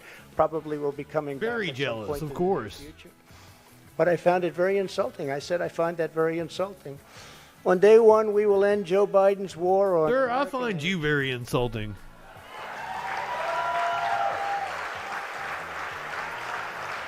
And you will see, when that happens, you will see energy costs come down. And because energy is so big and so important, you will see inflation dropping. You will see it come down. It's a thing of beauty. I mean, what do you mean by energy costs come down? Prices of a barrel right now of oil a little bit is what's happened. is not anything spectacular. I believe originally started by this energy disaster. We were $1.87 a gallon for gasoline, and now it's hitting $5, $6, $7, and even $8. His geopolitics takes are indeed wild. The socialist It's disaster almost like he knows nothing about geopolitics. destroying our country and the many crippling regulations that it has spawned. I mean, I'm pretty stupid when it comes to foreign affairs, but I'm going to assume I know a hell of a lot more than Trump. He probably couldn't find countries he's been to on a map. Hurting our country. Germany tried it, you know. Germany tried it. I think Kurzer just gave me an amen in there for that one. Remember I sent to Angela? You think Trump knows more about foreign policy than me? Angela Merkel, I said. No way! A white flag of surrender. She said, but why do you send this to me, Donald? I said, Angela, I send it to you because this is a flag of surrender. You are getting 78% of your energy from Russia. I probably read more of the presidential daily briefings from his administration than he did. It's not good for Germany. Just take a look over the last 150 years. It hasn't been good. She said she's drunk. Leave her alone. And Germany closed, as you know, all of its coal-powered plants and its nuclear plants. They closed everything, and now they're building coal plants, and they're building them fast. And China's building a coal plant every week. Every week they open up another, and then they talk about all of the things that they do environmentally. They're watching us die with the Green New Deal, with our windmills and with our solar that doesn't have the power to fire up our great factories and our great I'd say China has more windmills than we do. They're laughing as it happens. And what Green New Deal, you Economic asshole? security is national security, and that's what it is. We need economic security. All the Republicans think we passed a Green New Deal, so can we just go ahead and pass it? All-out campaign to eliminate America's. His daily briefings were probably done by Ben Garrison. That's hilarious because if you guys don't know, Ben Garrison is that dude that does like the pro-Trump newspaper cartoons. 3 to 4 times more than you paid last year. But we will bring our supply chains and manufacturing base back I think home. many of them could be considered erotic fiction too. And we will systematically bring back wealth, health, and success to the American middle class and to America itself. Wealth, health, and success. Please.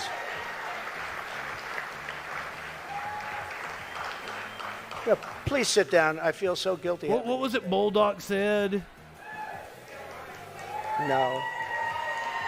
No, you've been standing. Something about a table. For the whole event. I feel very guilty. I don't want that to happen.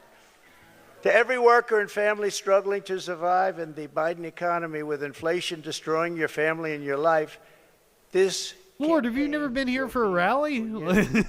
help is on the way. We've done several Trump rallies. America's borders. We are going to restore and secure America's borders just like we had them.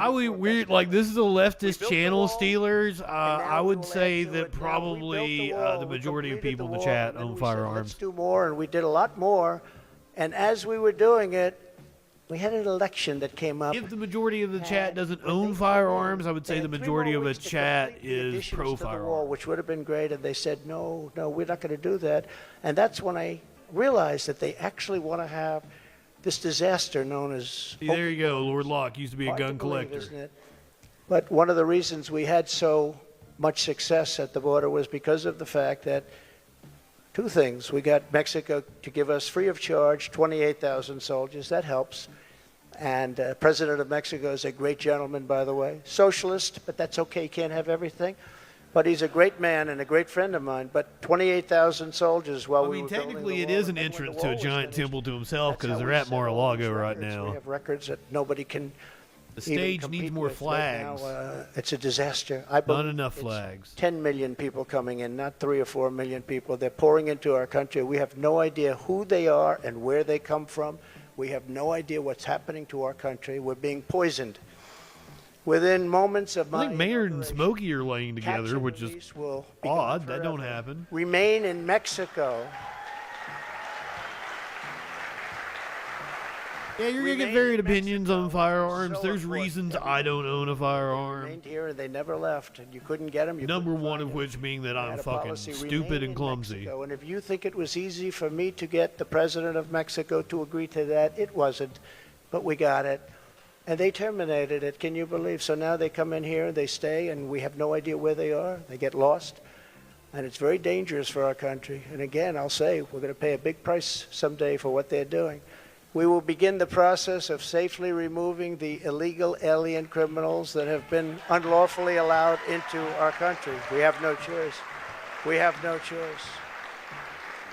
And in restoring border security, we will stop the flow of deadly drugs and horrible human trafficking. Is Ida going to become the president of Mexico? Which both have been set upon us. Hell yeah. Like never before. The human trafficking. Move over AMLO. Is an ancient thing. It's not ancient. Because of the internet, human trafficking is worse than it's ever been in history.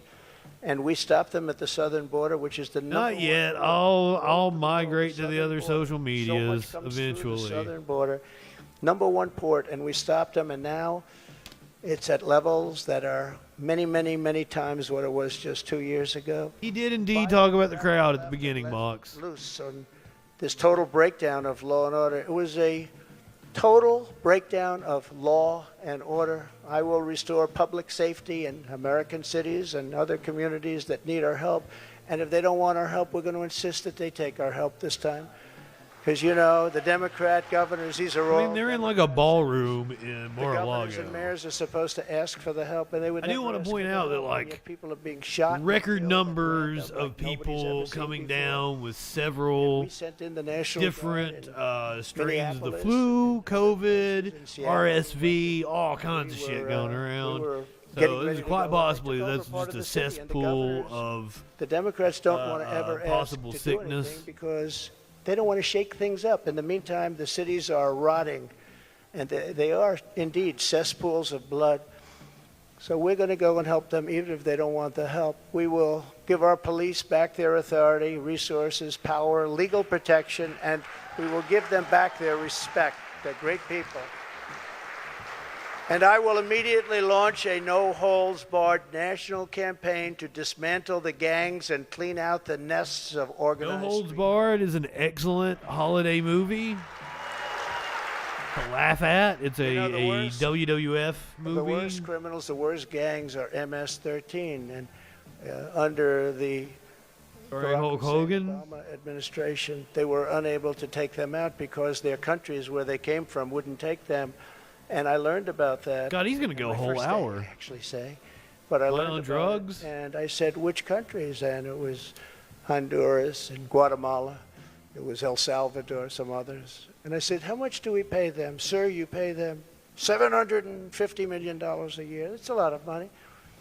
I said, all right, stop payment. We're not paying them anymore because they wouldn't accept them. They would put planes on the runway. So when our plane would come out with these gang members, we pro guns and pro drugs around here. Because other Remember planes kids. were on the runway. The buses weren't allowed to get through there. Drugs, not they schools. Had stronger borders than we did by far. They had borders. We don't have borders. They had borders.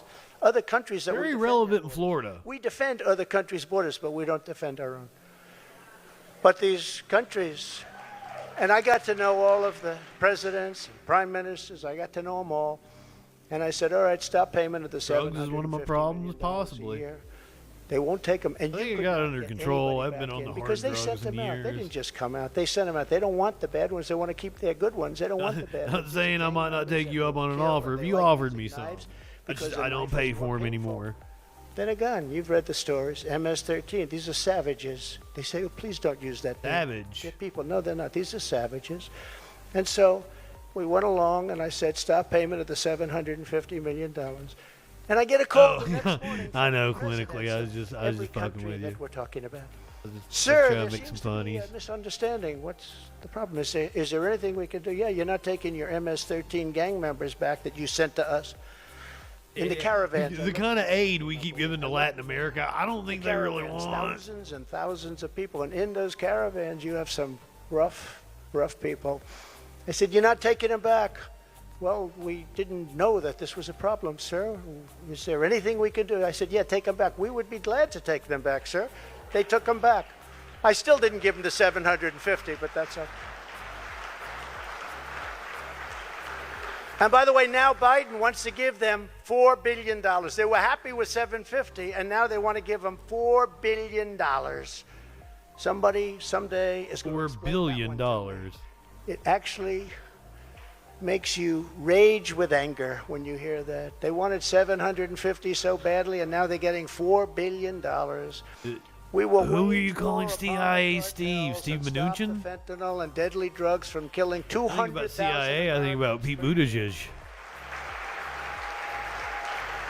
And I will ask Congress for legislation ensuring that drug dealers Well, Steelers, this is probably a topic for another time. It's not so much that I would ban certain types of guns. I would ban the commercial who are manufacture responsible for and sale of death, guns. carnage, and crime all over our country. That's what I would do. Drug dealer, during his or her life on average, But I'm unique kill in that. 500 people with the drugs they sell, not to A lot of mention people be the like, destruction of families. Where are you going to get guns from then? I'm But like, we're going to be asking they all over the fucking streets as if we don't have enough fucking caught selling guns. drugs to receive the death penalty. Oh, for their CIA Steve Kornacki. because it's the only way. We don't need any I more. want to say one of them took a stinky shit, but like both of them just committees. been We laying don't here need- being I don't good. like to say this, and I don't even know if the American public is ready for it. And a lot of my people One of you say, farted. please don't say that, sir. That's not nice. They kill 500 people each on average. And if you don't do this, in China, when I was with President Xi, I said, President, do you have a drug problem? No, no, no, no, we don't. He looked at me like I didn't know what I was doing. He said, no, we don't have a drug. How come you don't have a drug problem? He said, quick trial. What is a quick trial? I sort of knew. What is a quick trial? That's where, if you get caught. Yeah, we're getting to the fashy part of his immediate rally and quick speech. trial, and by the end of the day, you're executed. Oh, yeah, we've heard this one before. That's a terrible thing. But they have no drug problem. The only drug problem they have is they make the fentanyl that comes into our country, and I had him stop And just like with everything with Trump, right? Like, nobody ever mentioned it to him. dude's probably on drugs right now. But they send it in. He's but they don't got have that, I call it like the Elvis syndrome. Other countries like Singapore. Elvis was really anti-drug, except the drugs that his doctors gave him, which were the fucking pharmaceutical equivalent of the street drugs that he was bitching about. Risk their lives every time they sell. When they can It's come the same to the thing with United Trump. States Trump is very and anti-drug. nobody even cares. They can do whatever Though they become rich. It's a he used to disgrace. just So if you have wanna get rid of cocaine at that his and parties. also bring down your level of crime probably 'Cause that's how you 75 attract or women in 80%. New York. That's the only answer. No more blue ribbon. I refuse to create them anymore. They were just a joke. It was New York people wanting to be on a committee for publicity reasons. No more blue ribbon committees. That's the only way you're going to solve the problem. And I hope politicians are listening because they should do it quickly. Joe Biden has also proven that he is committed to indoctrinating As a our children, conservative, even it's getting using harder the and harder to Department not of look like a Justice kook. against parents who object. It's a terrible It's not thing. drugs if the It's so doctor sad gives it what's to you, right? That's the way they justify it to When I'm in the themselves. White House, our schools will cease pushing critical race Illicit theory. drugs are bad. The doctor give you drugs, that's good. Radical civics and gender insanity. Or if they do that, they I'm will assuming lose Michael all Jackson was probably like that too, right? Like he's probably like, just say no to And I drugs, will be the kids. president who finally fixes And education. then they pumping him full of propofol. We were starting to really get it right. We will not let men, as an Yeah, example, fuck his transphobia. participate in women's sports. Is that okay? No men. No men. Yeah, we're not letting men in women's sports. We're letting women in women's sports. That's the fucking point, you dumb shit. My people tell me, sir, that's politically incorrect to say. I said, that's okay. I'll say it anyway, if you don't mind. We've had tremendous. You're saying something that is indeed problems, incorrect. and you know, it's very unfair to women. Just very, very unfair. We will defend the rights of parents. Oh, Steelers, I wasn't jumping on to you, unless I missed a question and somebody like. I thought I gave you a pretty good answer. Like it's just it's far more complicated than like a yes or no. 10 years When it comes to guns, I mean that's something we can talk about for 30, 40 hours. I don't like to think of myself as a politician, but I guess that's what I am. I hate that thought. The former But president doesn't like to think of himself as a politician. We will defend parental rights. Of During course his we're gonna defend announcement, it. Who would think that we even have to mention this? Who would he's think running it for even should president be a again. subject to be talked about? We have to defend parental rights. Can you believe this? If you don't want to think of yourself as a politician, maybe you shouldn't run for political office. I will get Biden's radical left ideology out of our military, and I did. I did. And in the first day, they put it back. They signed an executive order, and they put it back. It was gone. More political rallies than any fucking candidate I know of. Every patriot who was fired from our military with an apology and full back pay.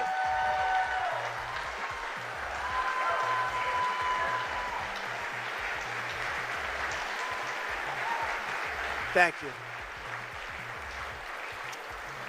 And they deserve an apology, and they deserve full back pay, and they'll get it.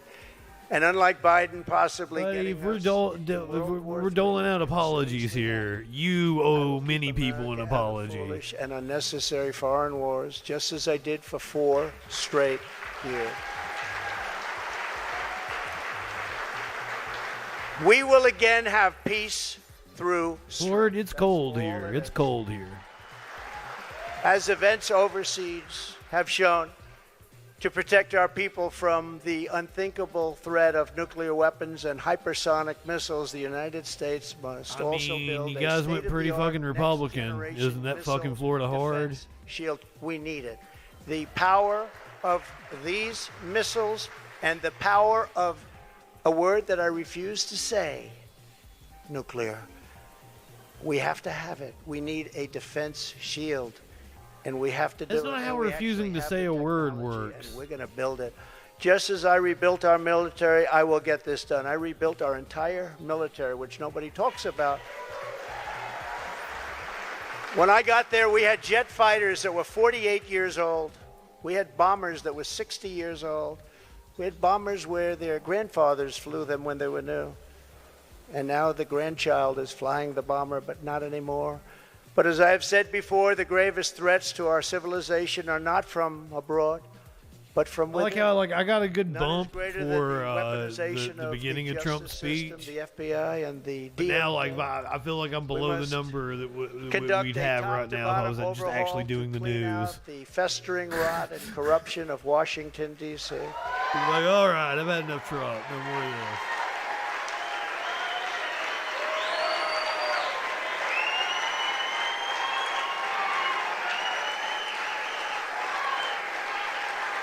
He doesn't know how to end on a high note. He doesn't know how to not overstay. Are we going to get the QAnon music?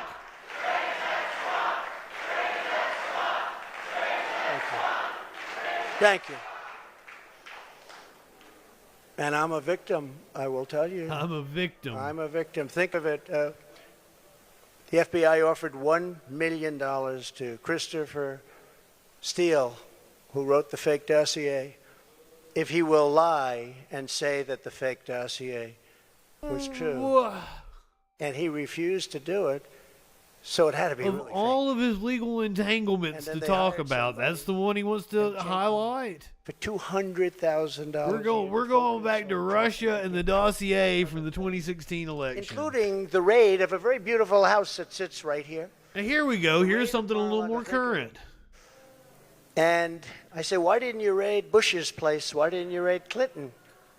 32,000 emails. You mentioned the sock drawer. Why didn't you raid Clinton's place? Why didn't you do Obama, who took a lot of things with him? We will dismantle the deep state and restore government by the people. Didn't Obama take some artwork with him? You sneaky Obama, you.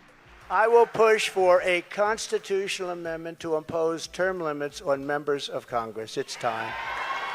It's time. I mean, that's an idea I can get behind. You'd never do it, though. And I will ask for a permanent ban on taxpayer funding of campaigns, a lifetime ban on lobbying by former members of Congress and cabinet members. Whoa.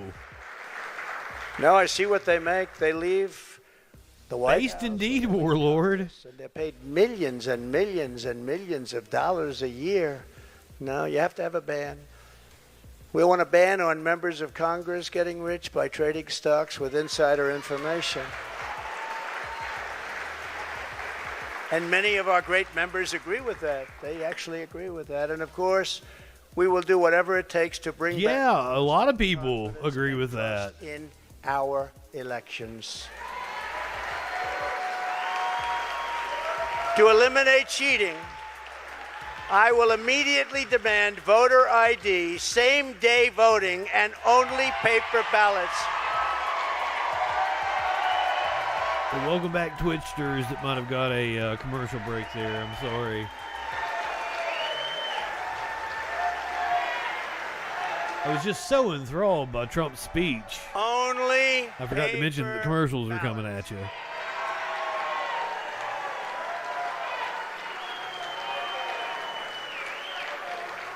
France just had an election. 36 million people voted. It was all done by 10 o'clock in the evening. No complaints.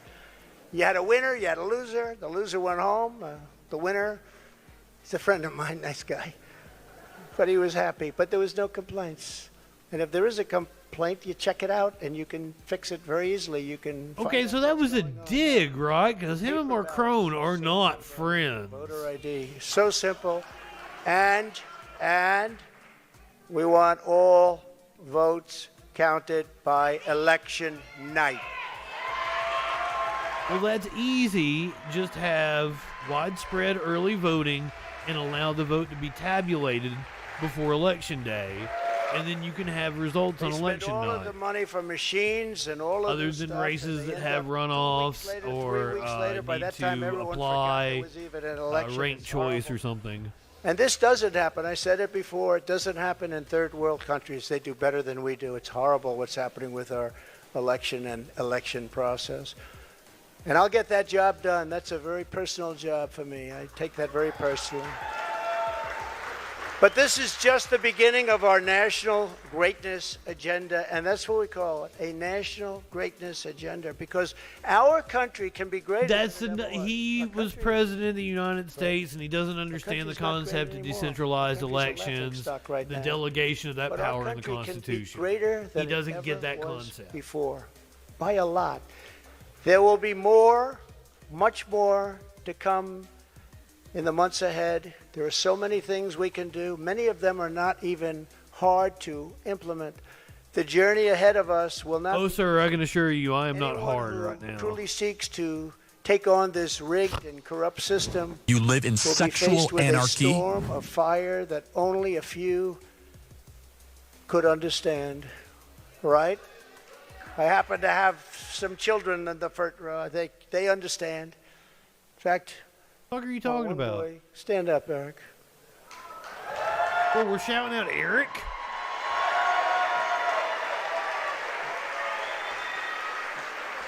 Has the atomic bomb already gone off? I think he got more subpoenas than any man in the history of our country. So unfair. Al Capone, you all heard of the great gangster? Al Capone got far less. Billy the Kid got almost none. Jesse James, no. Eric Trump got more subpoenas. He's a PhD in subpoenas. They come from Congress. And I appreciate the job you do and the abuse. Did we even have a system of subpoenas during Billy the Kid? Or did the sheriff just come and like round your ass up?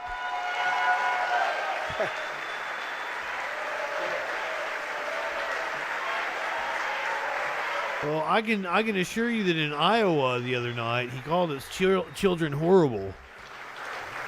I did a whole story about it for the Freakin' And it News. hasn't been a joyride for our great First Lady either. It hasn't been a joyride. Stand up. Uh-oh. They want to get a gander at Melania. Oh, maybe he's shouting out Ivanka. My bad.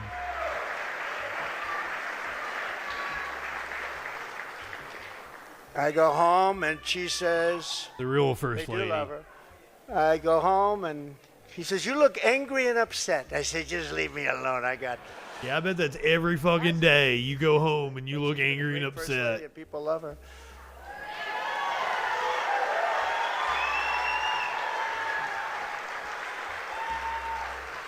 We will be resisted by the combined forces of the establishment, the media, the special interests. I mean, I'm not going to hold that one against her. Radicals, the woke corporations, the weaponized power of the federal government, the colossal political machines, the tidal wave of dark money. I think we should be far less prudish about having your tits out. System ever created by man or woman.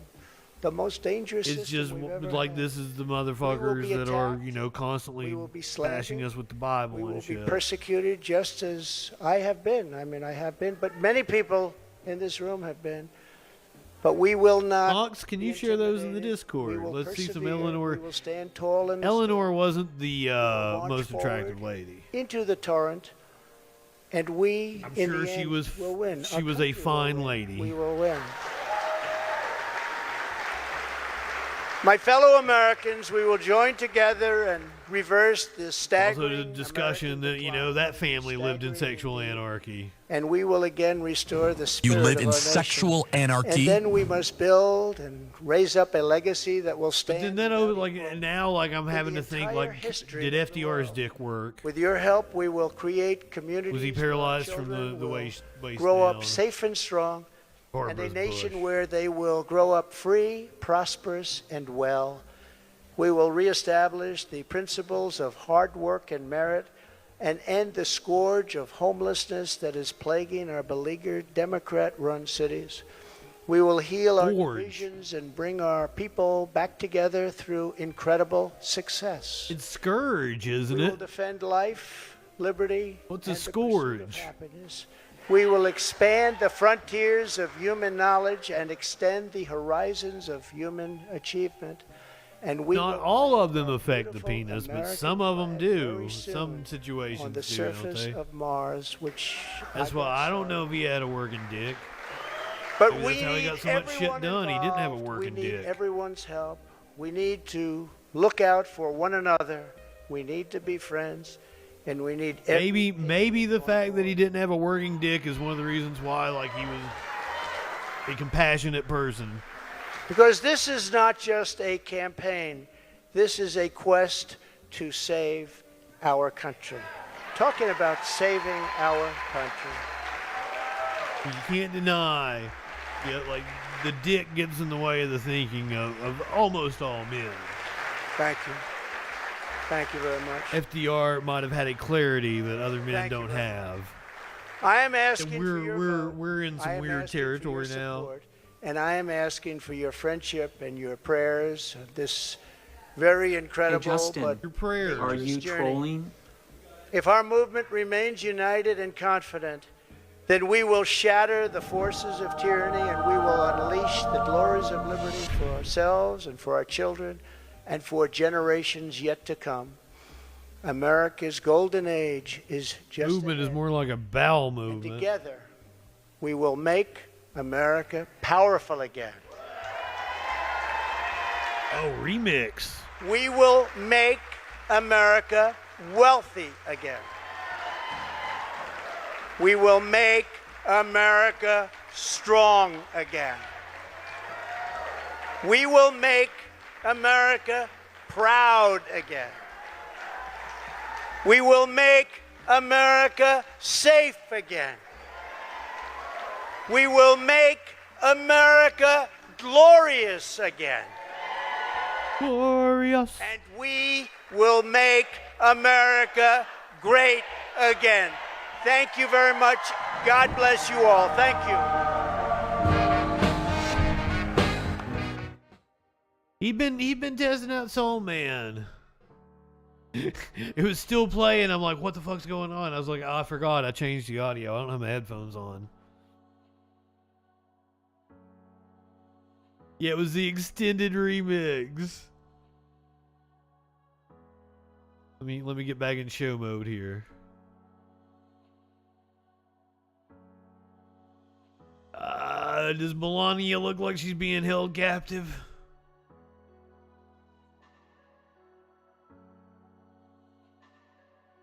I don't think she wanted to go on that stage there. I'm kind of amazed that she didn't divorce him. I don't know what kind of agreement they've got.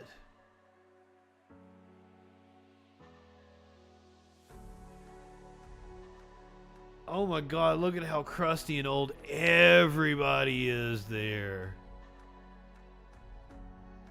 Me. Me.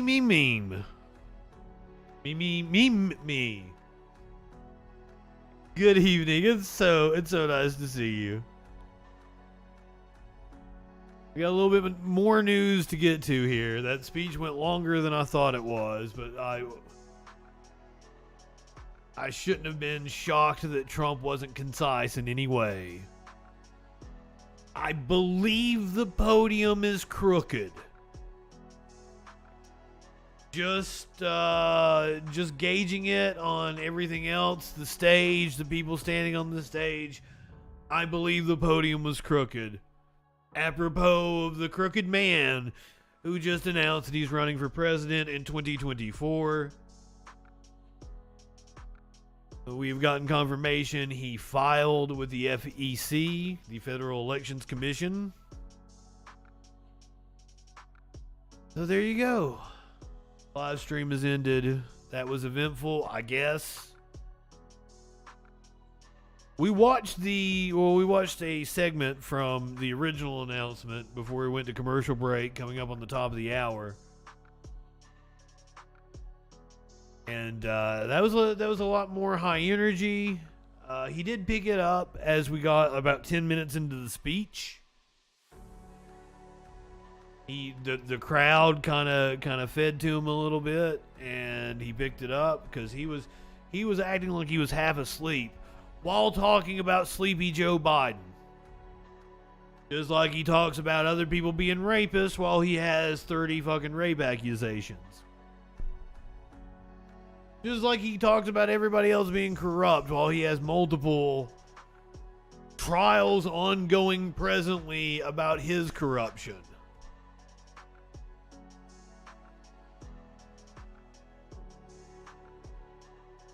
The world we live in.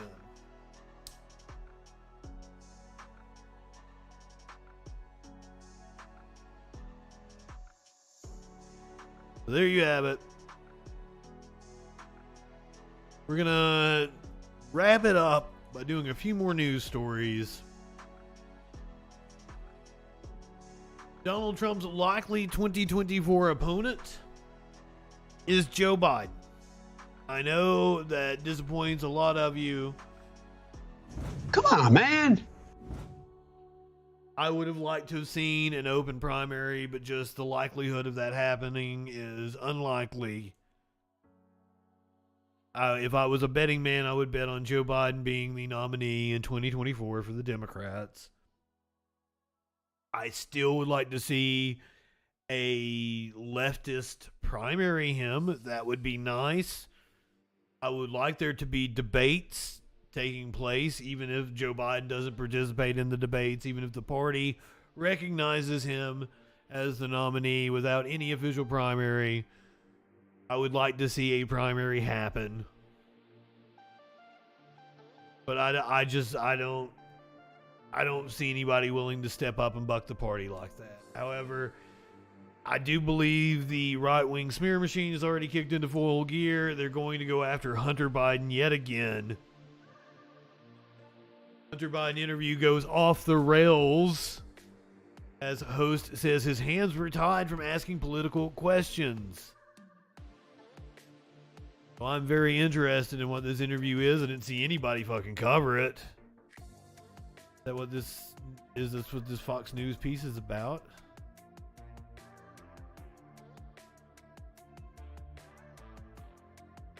In your experience, like with the art galleries and patrons of what you could say is traditional art scene, how do they view the NFT phenomenon from what you know? You know, I really don't know because I don't have much contact with the collector side. But one of the things that I've had the amazing fortune in terms of what I'm doing with my art is that I met George by chance through a friend of a friend early in the time in which I was just spending hours and hours and hours painting like I continue to do. But George came over for coffee with a friend, and I think this was in 2019 at some time, and came down and just looked at my art and said, just very encouraging about it. And since then, George has been able to handle all of that piece for me. And he's a really, I can't tell you enough how much it means to an artist to have someone that is that has compassion but also is that can be critical without being judgmental. Cool, man. Chet, do you have any final questions? I believe my only other question, I guess, because I think some people probably are confused as well. You haven't sold any NFTs at this point, right? That's right, Andrew? Have you sold any NFTs? You just dropped out. Look, I think he just dropped out. By the way, this is the interview that went off the rails. I want to give my final thoughts and a bit of feedback very, very openly. First, applaud you for jumping on. Applaud you for jumping on a live show. So as you know, like unlike podcasts and stuff, this is live, and hosting live shows with a big audience is pretty difficult. Obviously, it was a bit difficult for us because we had questions we could ask and couldn't ask, and I tried to be as open as I can and try to stick to the point of NFTs. To be fair, earlier, the metaverse. To be fair, this is like your Twitter space. Like, you're gonna allow him to come on and pump his NFTs. You should at least ask him for questions. I did. Look, man, they just jumped off now, so that gives you an idea of how behind the scenes that was tough. Like, they have no idea what has behind the scenes. Is the stress, the pressure. Even Chet faced a lot of pressure. It was unexpected. We didn't prep for it either, so it seems there's a lot of requirements we had to meet. That was so stressful, Chet. That was so stressful, man. I tried to do it, bro, but usually, man, I'm very open. I ask questions, I debate. It's like a free mic. Anyone could ask any questions. We always let debates happen. But this is the first time where we're kind of hands tied. These are the questions you ask. You can't ask. Well, why'd you do it then? And bro, it was difficult. I know I'm going to get a lot of hate. And buddy, I can tell you that is the same thing with a lot of people. That their public persona is very curated. But then, why would you have him on to promote his art and stuff? If you'll let Borelli and Richard Hart, the founder of Hex, go at each other and speak freely, but then you'll let this dude come on and pump his NFTs and have. I agree. Free. I'll be honest. I 100% agree. I was chatting to the team. I'm like, guys, I can't do it. I'm just gonna, and that's when he jumped off. You see them jump off because I was just gonna say exactly that. I was just about to open up and say, guys, I'm gonna speak openly, etc. And our hands are tied. It's tough, because on one side, there's two sides to it. I'm trying to be objective. On one side, the goal was to be, away from politics, no problem at all. That's fine because it's not a politics show. About NFTs, great. I didn't like the hyping up, the talking about the project, but this is something we do on the show. So if someone brings in a really influential guest, we tell them, all right, you can talk about your project as long as you bring the guest in. But then under these circumstances, it kind of made it very difficult. Plus, I wasn't aware of all the things that there's a lot of stories that I wasn't aware of that kind of made this significantly. Well, I'm not sure exactly what he expected to ask of him then. Okay, you're not allowed to talk about politics. What exactly would you ask him about other than his art? More tricky and delicate. But it was tough, man. I'll tell you that. It was really, really challenging. I think moving forward, I'll come happy about how I handled it. No, I'm glad, bro. I'll tell you, man. For half an hour and now we're back. Yeah, we're back. Now we're back. Look, I think I learned a lesson here. I think it's a great learning lesson. Moving forward, I'm always fair. I'm objective, but I'm also the freedom to ask any question and debate openly is what we started the show based on this thesis, and it's my fault. It's my fault. This is all my fault. No one else's. My fault was to accept any guest. I don't care if it's the president next time. Any guest that comes on, that's my rule moving forward. As of today, any guest that comes on from now on has to be ready to be able to answer any question we start to ask. There's no pre-prepped questions, nothing at all. every person. Well, you just limited your guest pool there.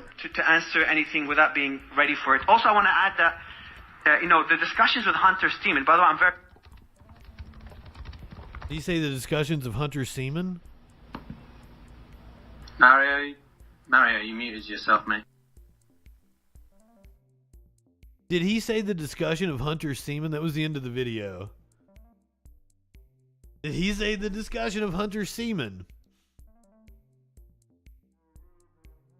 Did I hear that correctly?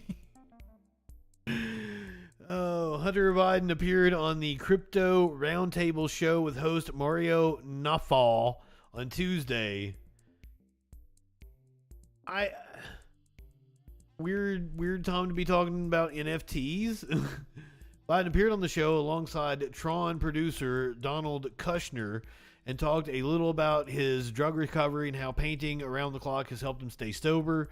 And Kushner promoted his new Web3 inspired Cryptosaurus NFT collection. Cryptosaurus. I'm sure that is stunning. So yeah, but this was Fox News making a big deal out of this fucking Twitter interview with Hunter Biden. Seems kind of like a non-story, but they did it. We got this far-right idiot who once called for the gallows is now wondering, do they have a problem with messaging the GOP? As updated vote tallies begin to cement a loss for Trump-backed Arizona governor candidate Kari Lake on Monday, a far-right state lawmaker who told a gathering of white nationalists that we need to build more gallows started to have second thoughts about her party's pitch to voters. We wonder now if we were in an echo chamber, says State Senator Wendy Rogers, who has also suggested throwing county officials in solitary confinement. I don't know. I'm just beginning to get some perspective, added Rogers. In the final days of her unsuccessful campaign against Democrat Kari Lake, Lake bear-hugged Rogers, despite the fellow Republican being one of the nation's foremost elected supporters of white nationalist influencer Nick Fuentes. So, and apparently Charlie Kirk got in on this. What does this have to do with? I'm shocked by some of these numbers, Wendy. I got to be honest. I mean, you know the state really well. You've been a grassroots activist for a while. The vibe on the ground was totally different than this, wasn't it? Yes. Well, we wonder now if we were in an echo chamber. Well, I mean, look, I don't know. I'm just beginning to get some perspective. Look, I'm shocked by some of these numbers, Wendy. Notice the placard behind her. I just want to point out, right-wingers are morons. Yes, Wendy. Yes, Wendy. You took your little group of people as indicative of the rest of the fucking country, and people don't like you. Right-wingers don't get this shit. People do not like your asses.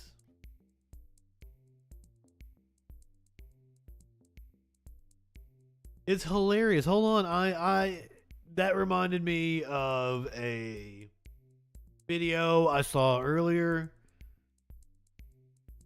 I would like to play from Conservative Mama, because I believe that she's on the copium.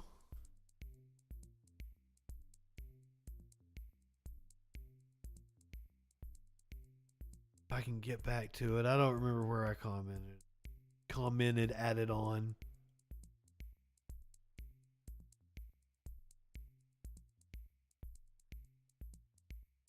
Nope, that's not it. God damn it. Because I didn't watch it.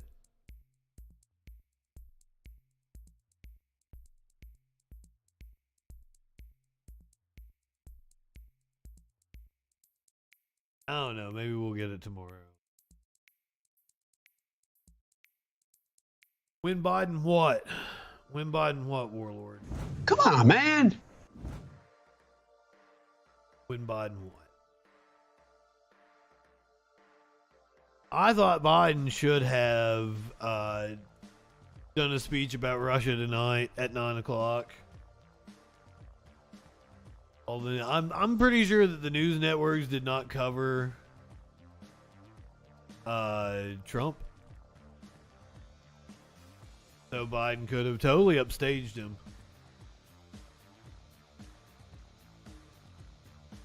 We're not gonna get any Biden. We're gonna do more elephant. It's been like a Republican heavy show tonight. The rind? No, cut the rind off. And you can use it for other things.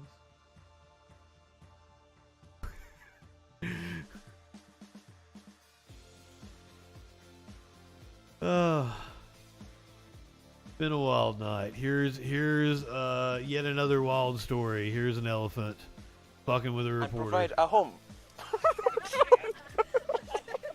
Human actions are destroying habitats, decimating our entire ecosystem. Doing an incredibly serious story about the habitats of elephants in Kenya. Rude ass fucking elephant. And disrupting the cycle of life. And with the rise in drought cases, it is up to us to be guardians of our own natural world, save our wild species, and provide a home. Yeah, it's a baby elephant. It's being so fucking cute. And provide a home. Human actions are destroying habitats, decimating our entire ecosystem. Okay, first of all, I'm jealous of this motherfucker that he's petting baby elephants. I want to pet baby elephants. But then the putting its snout on his head, that's just adorable. Provide a home. Human actions are destroying I've been trying to eat him. Decimating our entire Probably trying to smell him, sniff him out. The cycle of life. And with the rise in drought cases, it is up to us to be guardians of our own natural world. What this dude be doing? Save our wild species and provide a home. Let me smell your nose. And provide a home. Human actions are destroying habitats, decimating our entire ecosystem, and disrupting the cycle of life. And with the rise in drought cases, Those of you listening to the podcast audio, of our own natural world, watch the video. Our wild Now he's sniffing the reporter's ear, and then like goes over his head, like lays his trunk on his head, and provide a home. And goes all the way over his head and starts sniffing his nose. Human actions are destroying habitats, decimating our entire ecosystem, and disrupting the cycle of life. And with the rise in drought cases, it is up to us to Snuffleupagus all up in his save his our snooter. wild species and provide a home.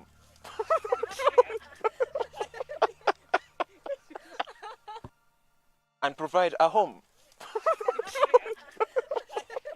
Human actions are destroying habitats, decimating our I think Curiouser is drunk and singing out there in the kitchen. It's kind of and with the funny. rise in drought cases, Not as funny as these elephants. of our own natural world, save our wild species, and provide a home. I'm sorry that your actual reporting didn't get the props. That's an amazing video, and I'm glad I could show it to Decimating people. our entire ecosystem and disrupting the cycle of life. And with the rise in drought cases, Smokey is yelling at to me. be guardians of our own natural There's world, there's a lot going on right now. and provide a home. If you're watching on Twitch, we're gonna go say hey to Igloo. And provide a home. Go ahead. Who says you can't pick your friend's nose? Decimating our entire ecosystem and disrupting. You're watching on Twitch. Let's go say hey to Igloo. Go ahead, light one up, tip one back. It is alright to have a little fun before you hit the sack. I'm Justin Freakin. We'll see you tomorrow night on the Troll Patrol. Live.